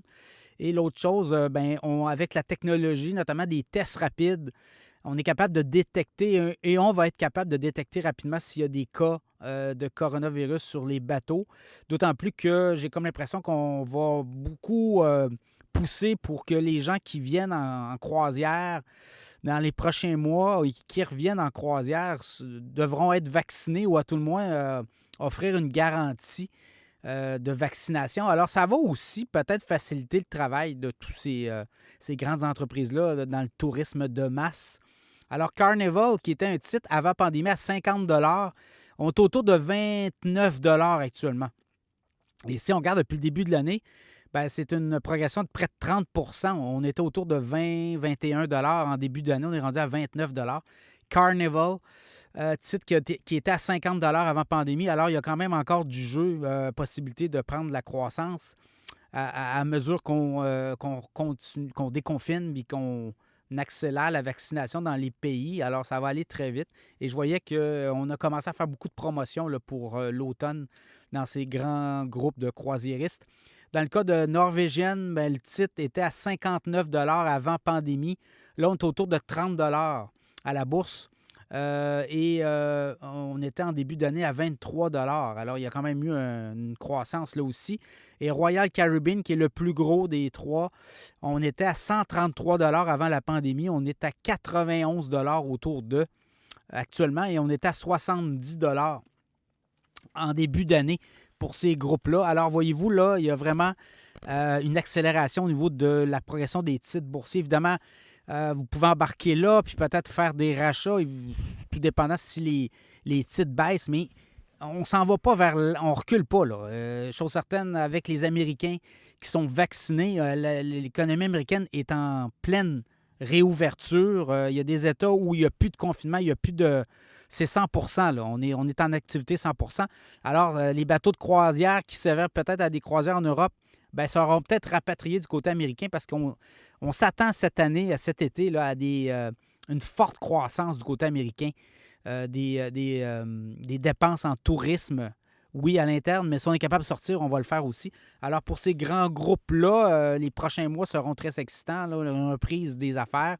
Et je pense aussi qu'on a beaucoup appris au niveau des méthodes, au niveau sanitaire, à bord des bateaux, distanciation sociale, oui, mais si les gens qui vont en croisière sont vaccinés et on a des tests rapides, bien, on va être capable de détecter rapidement les problématiques. Alors, dans ce contexte-là, je pense que c'est des secteurs à surveiller, le secteur des croisières. On vous a parlé plus tôt dans le podcast au cours des dernières semaines de d'autres secteurs. Le secteur aérien aussi est en plein déconfinement. Donc, c'est des secteurs de reprise. Secteur hôtelier, on avait parlé d'Airbnb aussi. On a parlé des grandes chaînes hôtelières, des grands transporteurs comme Air Canada également. JetBlue, on avait regardé American Airlines, United Airlines aux États-Unis. Alors, ça, c'est tous des titres à surveiller qui sont en reprise. Clairement, dans le cas des croisières, on avait remarqué une reprise tranquille là, des cours boursiers, mais je pense qu'il y a, avec avant et pendant, et avec ce qu'on voit comme reprise, bien, il y a possibilité là, de faire peut-être des bonnes rides, comme on dit, parler avec vos conseillers financiers. Chose certaine, ça déconfine beaucoup. Et avec les vaccins, bien, des secteurs très touchés reprennent vie, dont celui des croisières.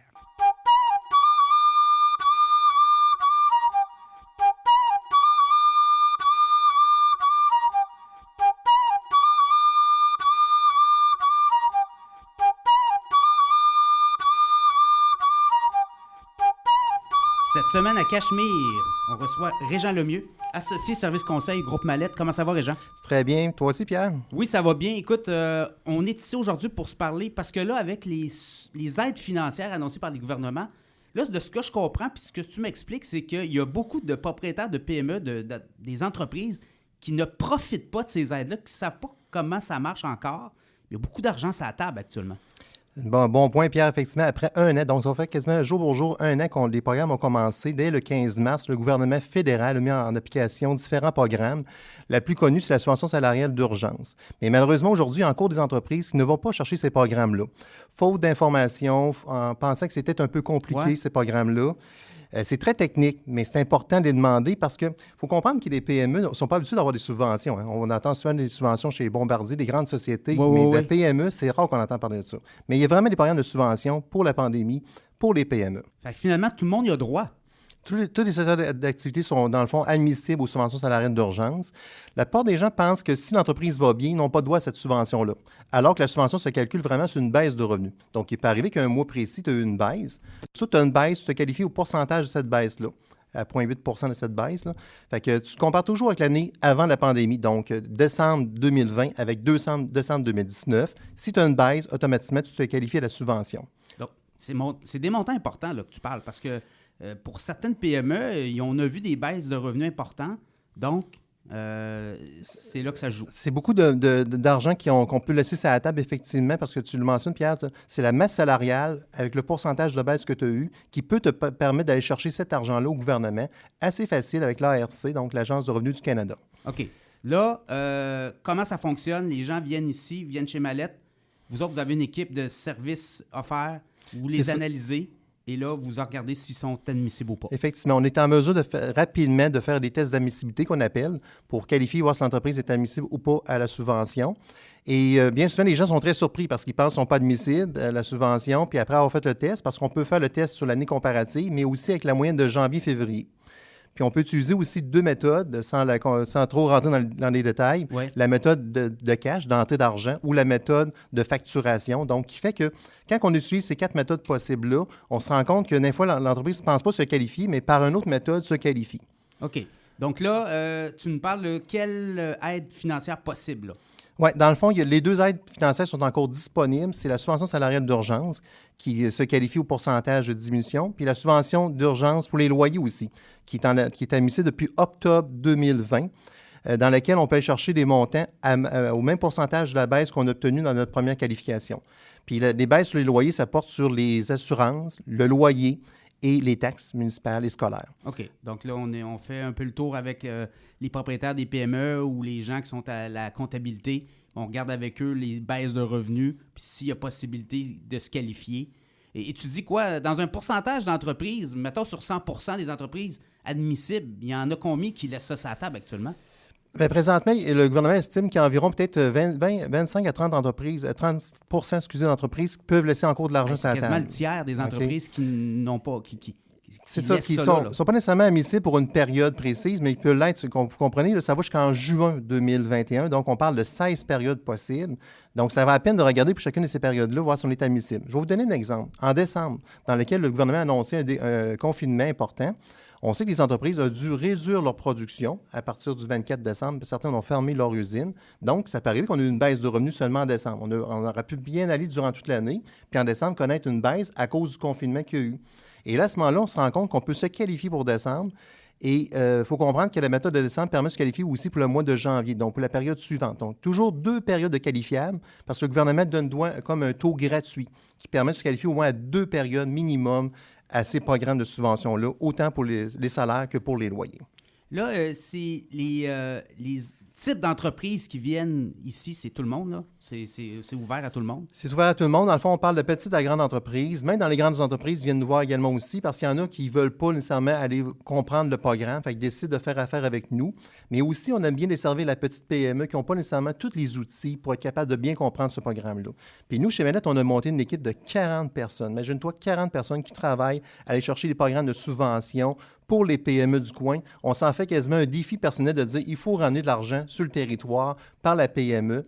Puis c'est une belle façon de rendre les entreprises, leur donner des outils parce que les moyens financiers qui se rajoutent à leur entreprise permettent de chercher d'autres, se développer par la suite. C'est là que, tu sais, quand on dit un bon comptable, ça peut être payant, là. Bien, c'est ça, là. Tu sais, dans le fond, tu vas payer ton comptable, oui, mais lui, il travaille pour toi parce que là, il vient de te dire « Hey, écoute, t'as-tu allumé, là? Il y a des aides financières possibles avec la pandémie pour ton entreprise. » Tu laisses peut-être sur la table, quoi, 10 000, 15 000, 20 000 dans certains cas? Des fois, ça peut aller jusqu'à 30 000, 60 000 qu'on peut aller chercher dans des programmes de subvention pour la clientèle. Donc, c'est beaucoup d'argent.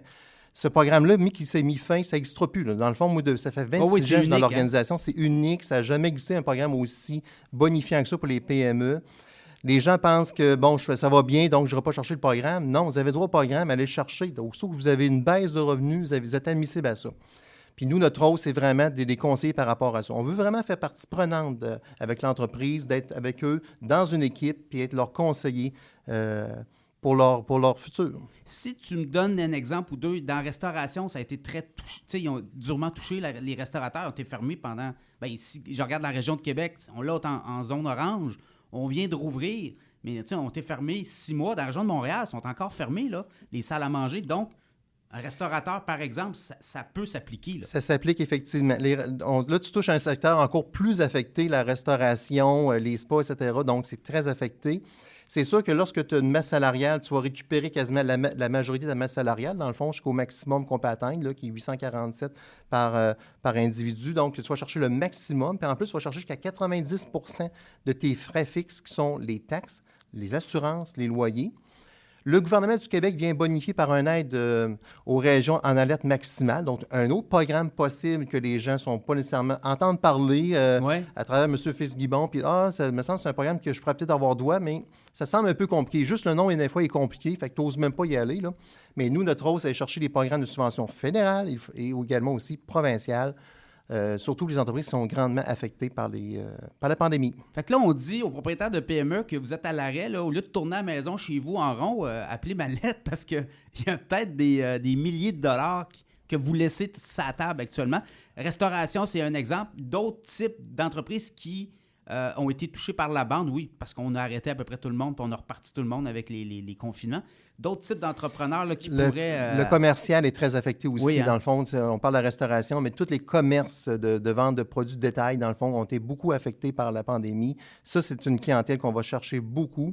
Il y a le manufacturier qui ont connu des périodes bien précises, des up and down, le manufacturier, à cause que arrêt, stop, les lignes américaines ont été arrêtées pendant un certain temps. Donc, ça, c'est un autre secteur. L'agriculture, dans le fond, également les microbrasseries. Donc, on a différentes entreprises qui ont été affectées dans un moment précis dans la pandémie. Écoute, ça fait 1 an que ça existe.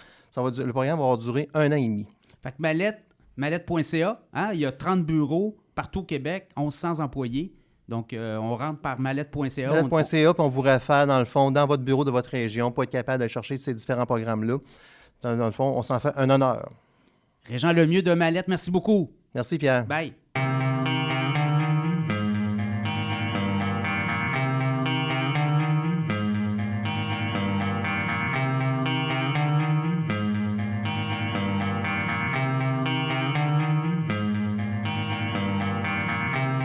Cette semaine à Cachemire, on reçoit le vice-président d'Econo Fitness, Renaud Baudry. Comment ça va, Renaud?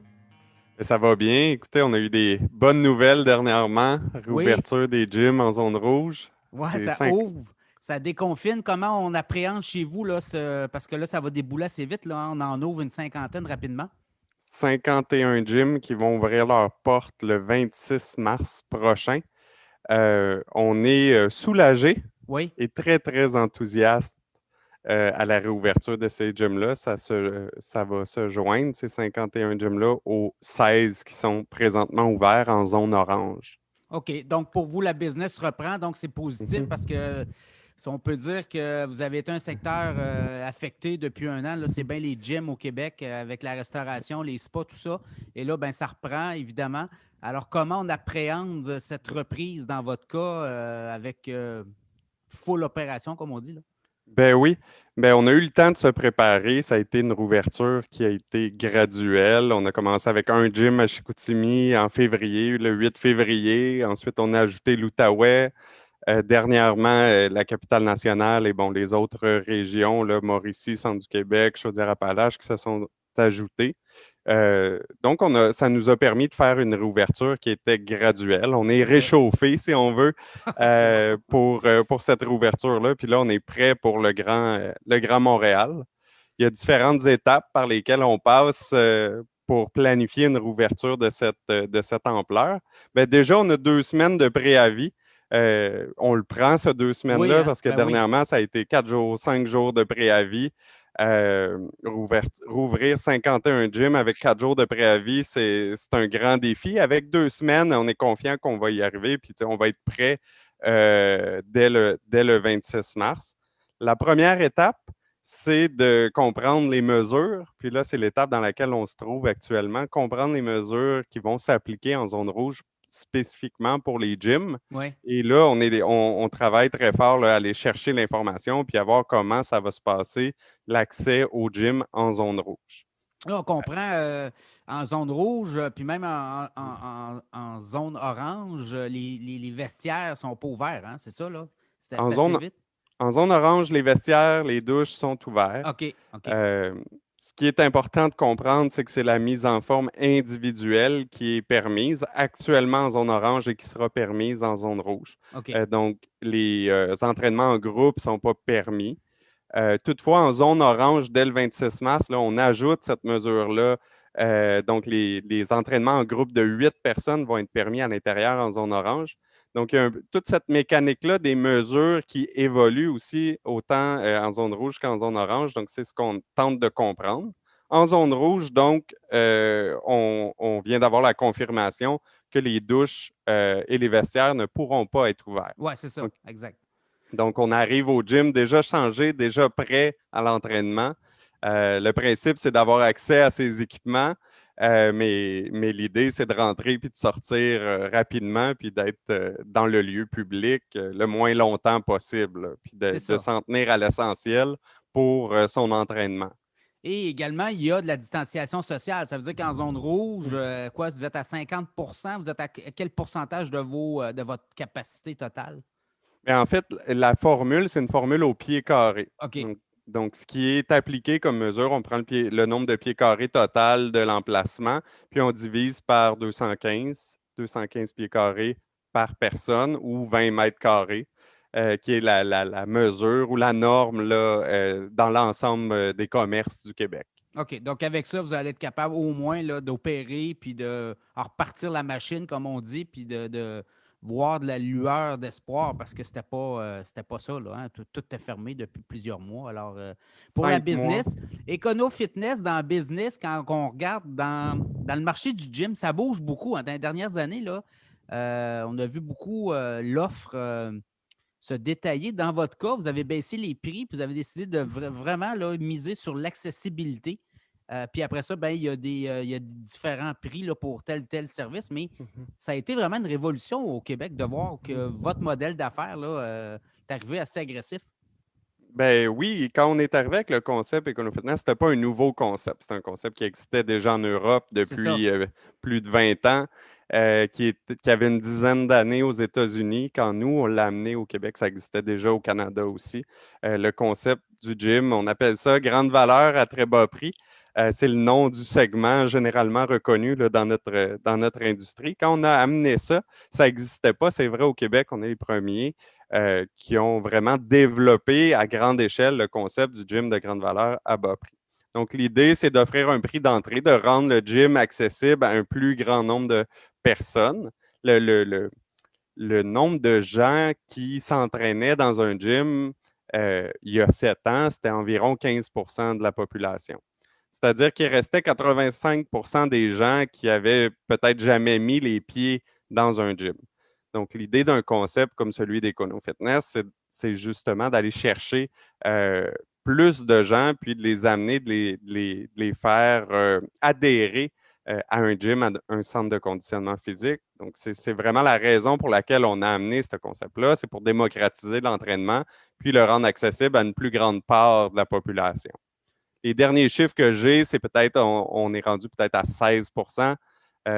Si on s'est rendu à 17 peut-être dans les dernières années, Oui, oui, oui. les chiffres vont certainement sortir bientôt là, pour savoir où on en est là, avec l'adhésion au gym. C'est sûr que la dernière année, c'est pas là qu'on a recruté le plus de nouveaux adhérents.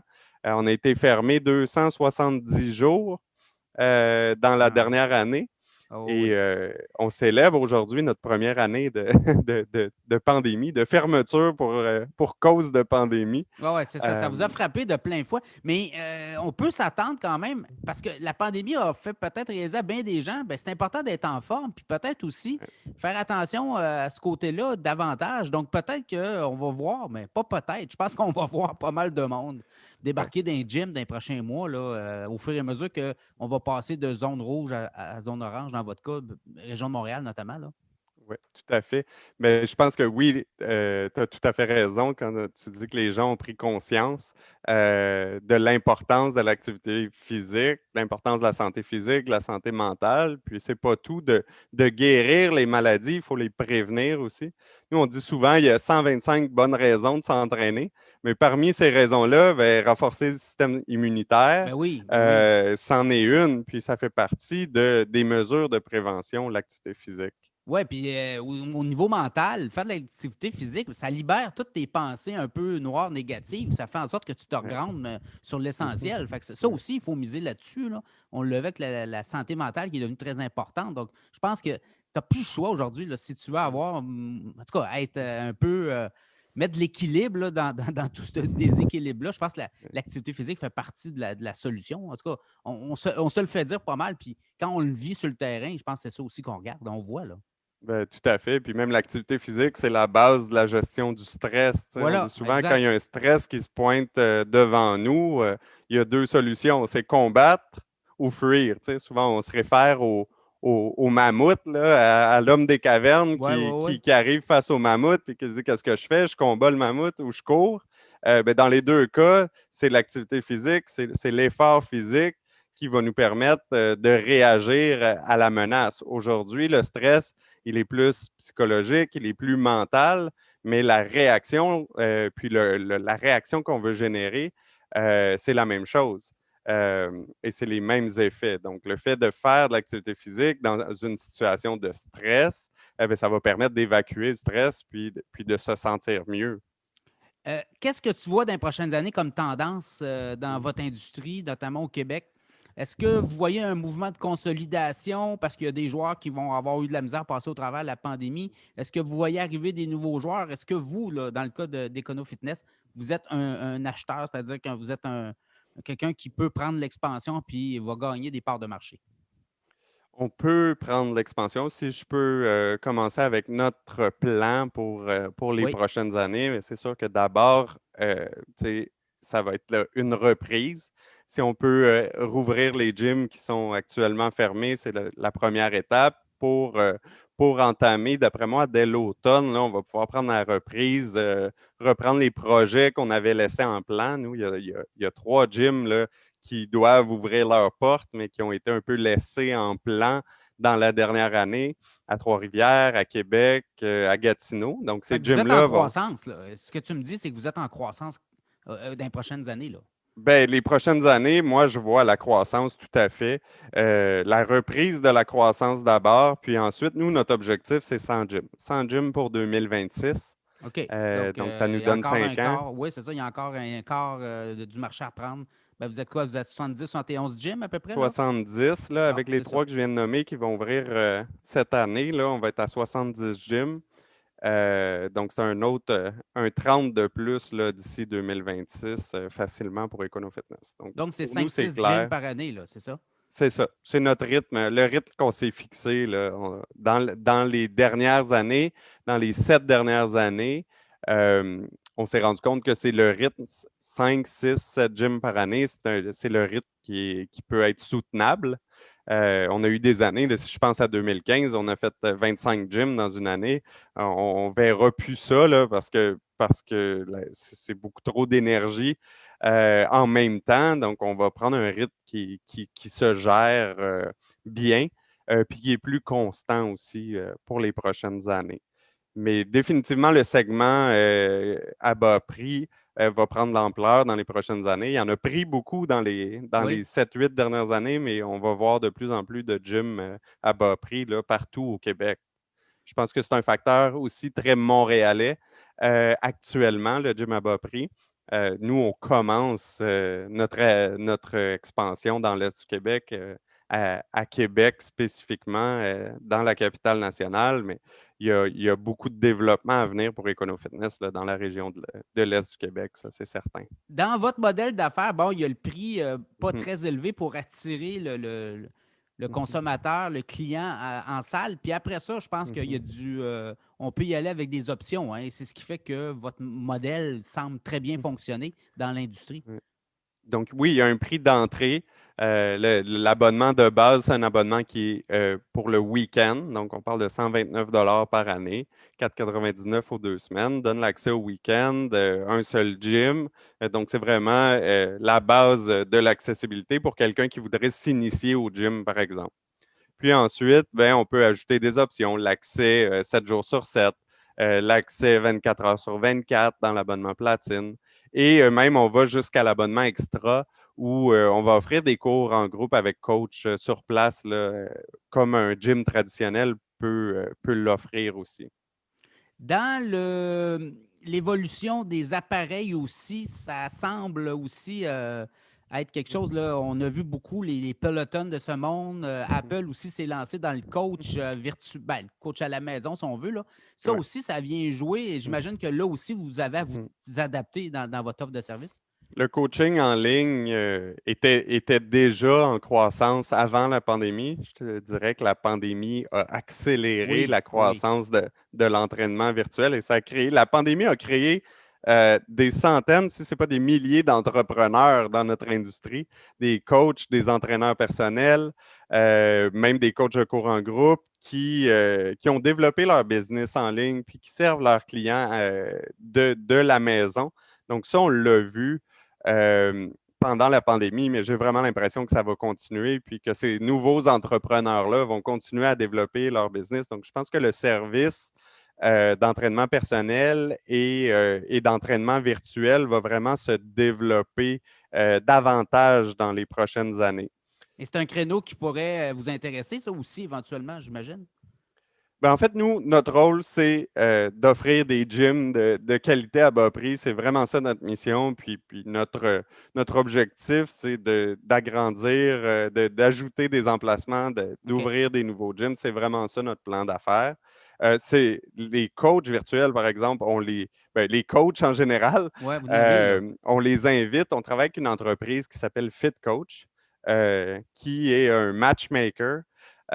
Entre l'entraîneur et son client. Et nous, ces gens-là, ces fit coachs-là, ont accès à nos gyms et peuvent entraîner leurs clients à l'intérieur de nos gyms. Donc, c'est comme l'hybride entre l'entraînement ou la technologie, si on veut. Donc, le match, la transaction se fait en ligne, mais le service s'offre au gym.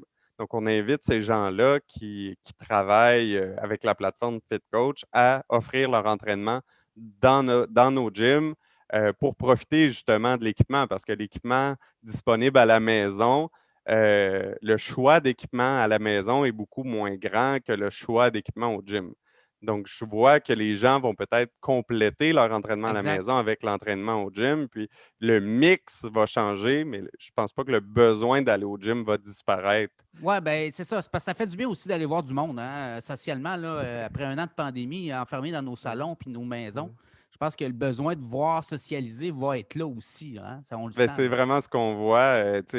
À Chicoutimi, là, ça fait déjà 1 mois qu'on est ouvert, puis les gens avaient besoin le lundi, tout le monde voulait s'entraîner le premier lundi de la réouverture.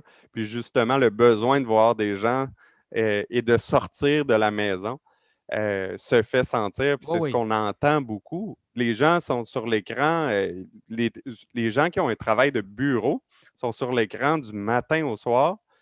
Ensuite, ils font le 5 à 7 sur écran, rendu à l'entraînement. Peut-être qu'on a besoin de sortir. Là. Exact. Dernière question. Votre modèle d'affaires corporatif, franchisé, y a-t-il une avenue là à exploiter des deux côtés? C'est 100% corporatif de notre côté. C'est ça. Est-ce que franchisé peut arriver éventuellement dans votre modèle d'affaires ou c'est carrément du corpo? C'est du corpo. Ce n'est pas dans nos plans de développer le modèle de franchise dans les prochaines années. Je pense qu'on a établi un modèle qui nous permet de soutenir la croissance en demeurant corporatif. Puis c'est vraiment notre plan pour l'avenir de continuer dans ce sens-là. Renaud Baudry d'Econo Fitness, merci beaucoup de ton temps et on va suivre les activités de votre entreprise au cours des prochains mois, prochaines années. Merci beaucoup. Merci. Bye-bye. Bye.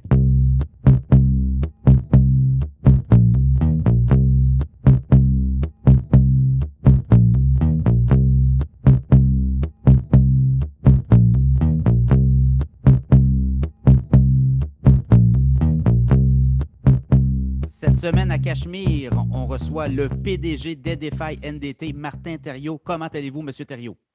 Ça va très bien, Pierre. Oui, écoutez, dans votre cas, ça roule pas à peu près. On regarde un peu les dernières années, des acquisitions, pandémie. Parlez-moi de la dernière année chez vous, comment vous avez vécu ça comme organisation, puis après ça, on parlera un peu de la business et la croissance. OK. Bien, il faut que je vous dise avant de commencer qu'un mois avant la pandémie, on a fait 2 acquisitions dans le mois de février qui ont fait tripler la taille de l'entreprise. Donc, on commence mi-mars avec la pandémie, puis on vient essentiellement de faire des emprunts, lever du capital pour presque 600 millions un mois avant. Donc, on commence un petit peu en panique. À ce moment-là, on se met au mois de mars, tout le monde dit, ben là, on a-tu manqué notre coup, on va-tu manquer d'argent, on va-tu faire faillite, etc. Donc, c'est comme ça que ça a commencé. Pas simple au début, évidemment. Et vous avez dû, comme toutes les entreprises, là, vous aviez acquis des entreprises à l'international. Donc là, les avions, tout ça, tout est bloqué. Là. J'imagine qu'on s'organise dans le Zoom et on se revire de bord assez vite. Donc, tout le monde a dû rouler à 300 000 à l'heure. Exact. Au début, la chance qu'on a eue, c'est que les 2 acquisitions, j'ai eu le temps d'aller me promener partout. J'ai passé comme 5 semaines, février, début mars. D'ailleurs, je suis revenu le vendredi là, qu'on a tout fermé au Québec. Je suis revenu d'à peu près 6 semaines de voyage, j'ai fait le tour. Ça a été super bien. Ça m'a permis de voir les business qu'on a achetés, faire le lien. Mais oui, après ça, c'était de mettre ça en place. Puis là, on avait beaucoup d'inconnus. À ce moment-là, tout ce qui est supply chain, on a eu plein d'incertitudes, envoyer des trucs par avion, des clients, les employés, les programmes un peu partout à travers le monde. Puis là, à ce moment-là, tout le monde pensait qu'on pouvait avoir un employé qui donne la COVID à tous les employés, les gens de la maison. En rétrospect, on a bien fait ça, on a très bien fait ça, mais à ce moment-là, c'était évidemment très, très compliqué, comme toutes les entreprises ont vécu. Oui, exactement. On avançait, puis on construisait l'avion en plein vol. Là. C'était un peu ça, hein, pour toutes les. Parce Exactement. que grosse entreprise globale, vous avez des divisions un peu partout dans le monde, vous avez des employés partout dans le monde. Là, parlez-moi un peu, parce que Edify, la première mouture, là, c'était l'inspection, notamment des pipelines, des tests d'inspection dans le nucléaire, dans le spatial aussi, l'aérospatial. Et là, vous avez diversifié aussi. Là. Vous avez acquis des entreprises. Fait que là, on s'en va où? C'est le plan de match pour les 5 prochaines années pour Edify. Bien, on a commencé en 2010 avec la petite entreprise de Québec qui s'appelait Edify, tout simplement. Puis c'était focusé, oui, sur le nucléaire. Puis on a levé ce business-là, puis on a dépassé tous nos objectifs plus rapidement.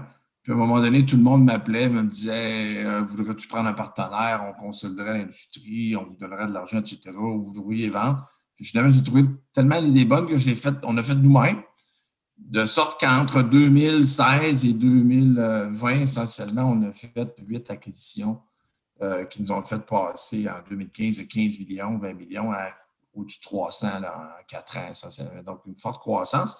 Et là, récemment, ce qu'on a fait l'année dernière, c'est on a mis un nouveau plan stratégique. On s'est aperçu qu'on a toujours fait de l'équipement pour vendre à toutes sortes de clients à travers la planète, l'équipement d'inspection. On a trouvé des secteurs où on ne pouvait pas vendre l'équipement. Puis c'était des secteurs où, finalement, l'équipement est un service. Donc, les gens ne veulent pas acheter, ils veulent acheter l'équipement, mais ils veulent qu'on l'opère pour eux et qu'on leur donne les résultats de l'analyse. C'est ça qu'on a fait. Donc, on a fait ces 2 transactions-là au mois de février. Et là, on a pris un nouveau partenaire qui est NovaCap, la caisse de dépôt qui est investisseur depuis 2007, a réinvesti. Donc là, on est 3 partenaires, on a 1100 employés, on fait affaire dans 110 pays, 23 bureaux. Et là, notre croissance future, elle va être organique fondamentalement, mais aussi par acquisition. On a une force incroyable avec le business qu'on a. Donc, d'ici les 3-4 prochaines années, il va y avoir beaucoup d'acquisitions. Puis avec ça, on va se poser la question, est-ce qu'on a besoin d'argent, de nouveaux capitaux? Et là, oui, ça va peut-être une réponse. Oui. La réponse, c'est oui, évidemment. Ouais. Puis, on va se poser la question, est-ce que aussi un des investisseurs veut sortir, parce que c'est un cycle pour les investisseurs. Et alors, comment on le remplace? Comment on trouve de nouveaux capitaux? Puis, on a des options. Puis, une des options qu'on regarde, c'est d'aller à la bourse là, en temps et lieu quand la fenêtre sera propice en fonction de nos besoins et des marchés. Oui, il semble y avoir un appétit là, à la bourse. À un certain moment donné, dans les années, peut-être dans les 10 dernières années, les Québécois qui allaient à la bourse, on y allait moins que peut-être au début 2000, les entreprises québécoises. Puis là, il semble avoir depuis quelques peut-être 1 ou 2 années, là, une espèce d'appétit. Exactement. Ouais. Vous le sentez, les investisseurs sont là. Donc, éventuellement, ça peut arriver sur la table qu'on apprenne que DeFi Ouais, décide d'aller à la bourse. tout à fait. Ça ne serait pas surprenant. Là, hein? Non. C'est quelque chose qu'on constate. Puis, un des points de vue que moi j'ai sur la business, c'est que, tu sais, si je veux remplacer un investisseur, je ne peux pas racheter. La business est rendue trop grosse. Donc, ça va me prendre soit un nouveau partenaire financier ou de vendre l'entreprise, etc. Puis, on est très sollicité. Fait qu'aller à la bourse, pour moi, pour nous, là, l'équipe de direction qui gère la business à Québec, c'est un moyen de garder la business québécoise, canadienne, si on veut, plutôt que de vendre à un étranger, etc. en temps et lieu. Là, Ça, c'est ouais, c'est ça. Non, exactement, c'est ça. Puis ça décomplexifie l'affaire aussi là, au niveau de tout à fait. l'actionnariat. C'est assez clair. Quand tu es à la bourse, tu achètes des actions, puis si tu veux investir, c'est là que ça se passe. Puis tu peux faire des nouvelles rondes de financement aussi. Le chiffre d'affaires est rendu à combien, là, à peu près? Là, on est au-dessus de 300 quelques millions. On travaille sur quelques acquisitions. À mon avis, on devrait être pas loin de 400 millions à la fin de l'année 2021 si les acquisitions là, qu'on est en train d'exécuter se réalisent, puis la croissance. Donc, 400 millions à la fin de l'année 2021. Et le plan d'ici 5 ans, c'est de le doubler, c'est de l'amener où? Ben, oui, bonne question, parce que souvent, tu sais, si on se pose des questions, coudonc, notre chiffre est assez ambitieux, etc. On avait prévu de doubler essentiellement sur une période de 3 ans, passer de tomber à peu près à 500 millions US de chiffre d'affaires. Est-ce qu'on va aller plus vite, moins vite? Ça va dépendre des opportunités. Mais c'est à peu près ça sur la période 2021, 22, 23, de tomber à 500 millions US de chiffre d'affaires. Donc là, actuellement, on est peut-être finalement à la moitié du chemin OK. face à ça. Donc, on veut doubler dans les 3 prochaines années. Les acquisitions, vous regardez dans quel secteur, en fait, géographiquement, est-ce que vous êtes encore en Amérique du Nord ou en Europe, un peu partout? Votre business est mondial, hein? Oui, tout à fait. On ne regarde pas vraiment en forme de géographie, finalement, on regarde sur 2 axes. Quel secteur, hein, c'est bien important parce que nous, ce qu'on veut faire, si on veut aller évidemment, plus la business croît, on veut s'assurer qu'on est pérenne et que la business est solide. Donc, on veut diversifier notre position de client, notamment dans les marchés, d'une part, puis après ça, dans les technologies. Donc, on regarde plutôt, c'est plutôt une opportunité, quel marché et quelle technologie, mais c'est essentiellement des acquisitions en Europe de l'Ouest ou à la limite en Amérique du Nord, c'est pas mal les secteurs. Puis là, aujourd'hui, il y a beaucoup de traction. Évidemment, si avec les valorisations de marché, etc., et malgré la COVID, on est surpris. Il y a vraiment de l'effervescence au niveau des acquisitions. Mais malgré tout, on a une histoire qui vend parce que aujourd'hui, quelqu'un qui veut vendre son entreprise a beaucoup de choix. Et notre position d'acquéreur, notre discours, ce qu'on veut faire avec les business, puis ce qu'on veut faire avec les DeFi surtout, ça plaît, c'est sexy. Donc, on va payer les acquisitions plus chères, mais on est capable d'en réaliser quand même plusieurs. C'est pas négligeable non plus aujourd'hui. Oui, l'argent est là parce que vos partenaires, la Caisse de dépôt notamment, Novacap, font de solidarité notamment aussi. Donc, ils sont là. Hein? Les autres sont prêts à prendre les Ouais. bouchées puis à vous suivre dans votre plan de développement. Oui, tout à fait. Les banques aussi, on a un syndicat bancaire avec la Banque nationale. On a fait la ronde de financement l'an passé. On a livré à travers la COVID. Ils ont de l'argent et la confiance est là.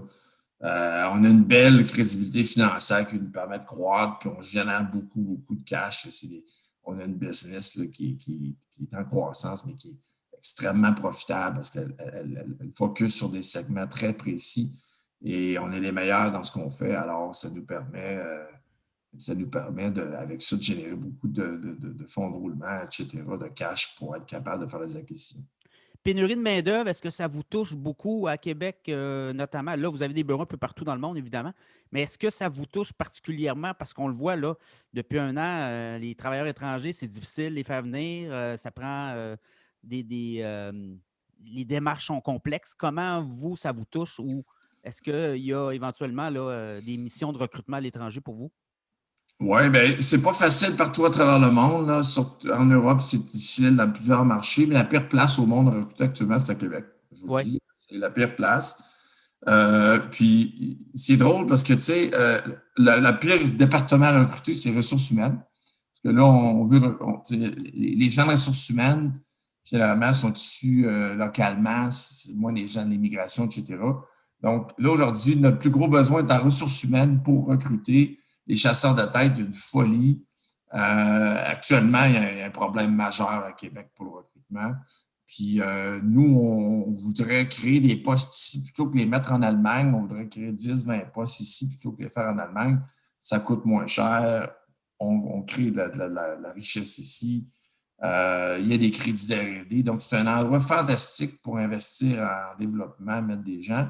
Mais là, on a un problème vraiment fort de main-d'œuvre. De main-d'œuvre, oui. Le recrutement, c'est une chose à l'international, mais là, tout le monde se bat. Je veux dire, tout le monde se bat. J'en perds un concurrent, pas un concurrent, un autre joueur sur le marché, je lui en prends un, il en perd un.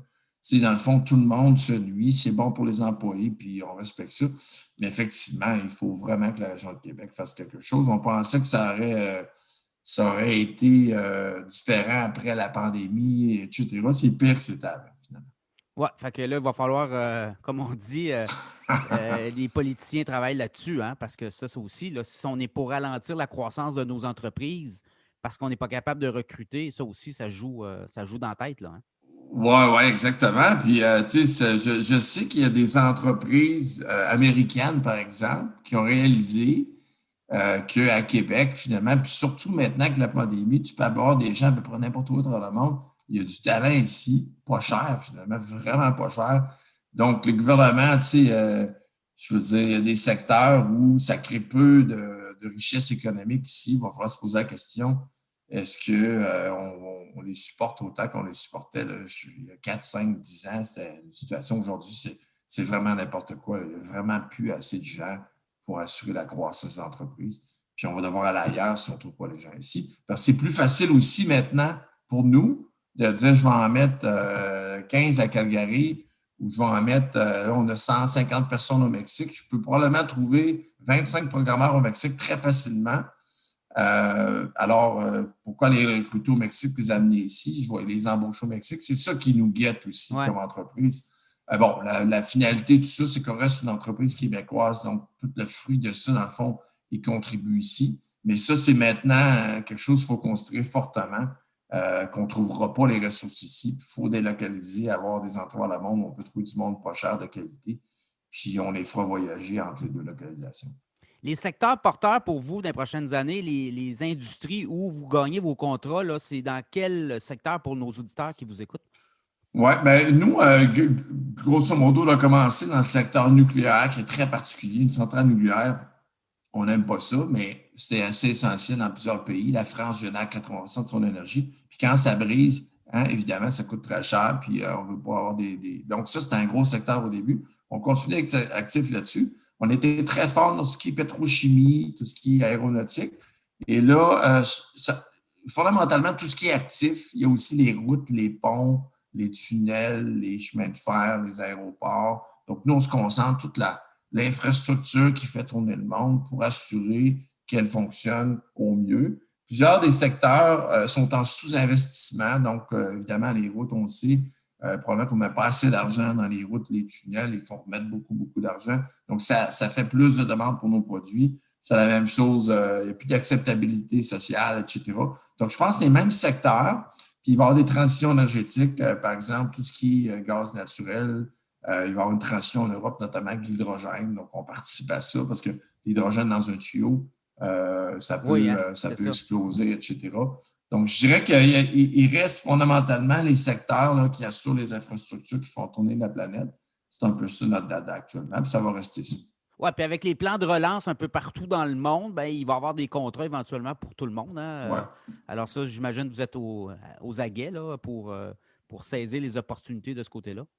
Oui, tout à fait, parce que même si on fait une transition énergétique, j'ai lu récemment, il y avait un bilan, tout ce qui est énergie renouvelable, etc., ça n'a que servi à assurer une croissance de la nouvelle demande, mais la demande de base reste là quand même pour l'énergie fossile. Il va y avoir une transition, puis on va y participer, c'est clair. Si vous aviez un conseil à donner à un entrepreneur qui veut se partir en affaires, vous l'avez fait avec Edify il y a quelques années, vous avez été frondeur, vous auriez pu vendre puis dire je passe à autre chose. Non, vous avez foncé. Vous auriez quel conseil à donner à un entrepreneur qui C'est une bonne question, ça, Pierre. Bon, il faut trouver quelque chose qu'on connaît, puis qu'à la limite, avec beaucoup on est capable d'analyser, hein, parce que, tu sais, il faut quand même être réaliste, là. Tu crées une nouvelle compagnie, ben, si tu ne fais pas quelque chose de différent, ben, il n'y a pas de place pour toi. Il faut que tu aies une nouveauté, une nouvelle façon de fonctionner. Donc, avoir les conditions gagnantes. Puis après ça, ben, s'assurer qu'on a ce qu'il faut, puis on s'investit. Puis être ambitieux, hein, je pense qu'il faut rester ambitieux tout le temps, d'être à l'offensive pour croître. Ben, je pense trouver la bonne idée avec le bon plan, puis après ça, foncer, mettre les heures, puis quand on aime ça, puis on y croit, ben c'est facile. C'est jamais facile, mais je sais, ça aide beaucoup. À 3 heures du matin, quand tu te lèves et tu penses à ton idée, ben, tu pourrais dire, écoute, dors, etc. Mais c'est quand même cool de te réveiller à 3 heures du matin, puis de penser à une idée, puis le lendemain matin, d'avoir hâte de te lever et faire ça. Moi, j'ai vécu ça, c'est super bien. Donc, il y a plein d'opportunités. Il faut être réaliste, il faut bouger au bon rythme, puis il faut foncer surtout. Oui, ben, je vois encore la lueur dans les yeux de l'entrepreneur, donc c'est bon signe. Martin Thériault, merci beaucoup de défaire. On va suivre les développements de l'entreprise prochains mois, prochaines années. Je suis certaine que ça bouge beaucoup et je pense que vous allez encore bouger dans les prochains trimestres. Merci Oui, beaucoup. tout à fait. Merci, Pierre. Bye bye.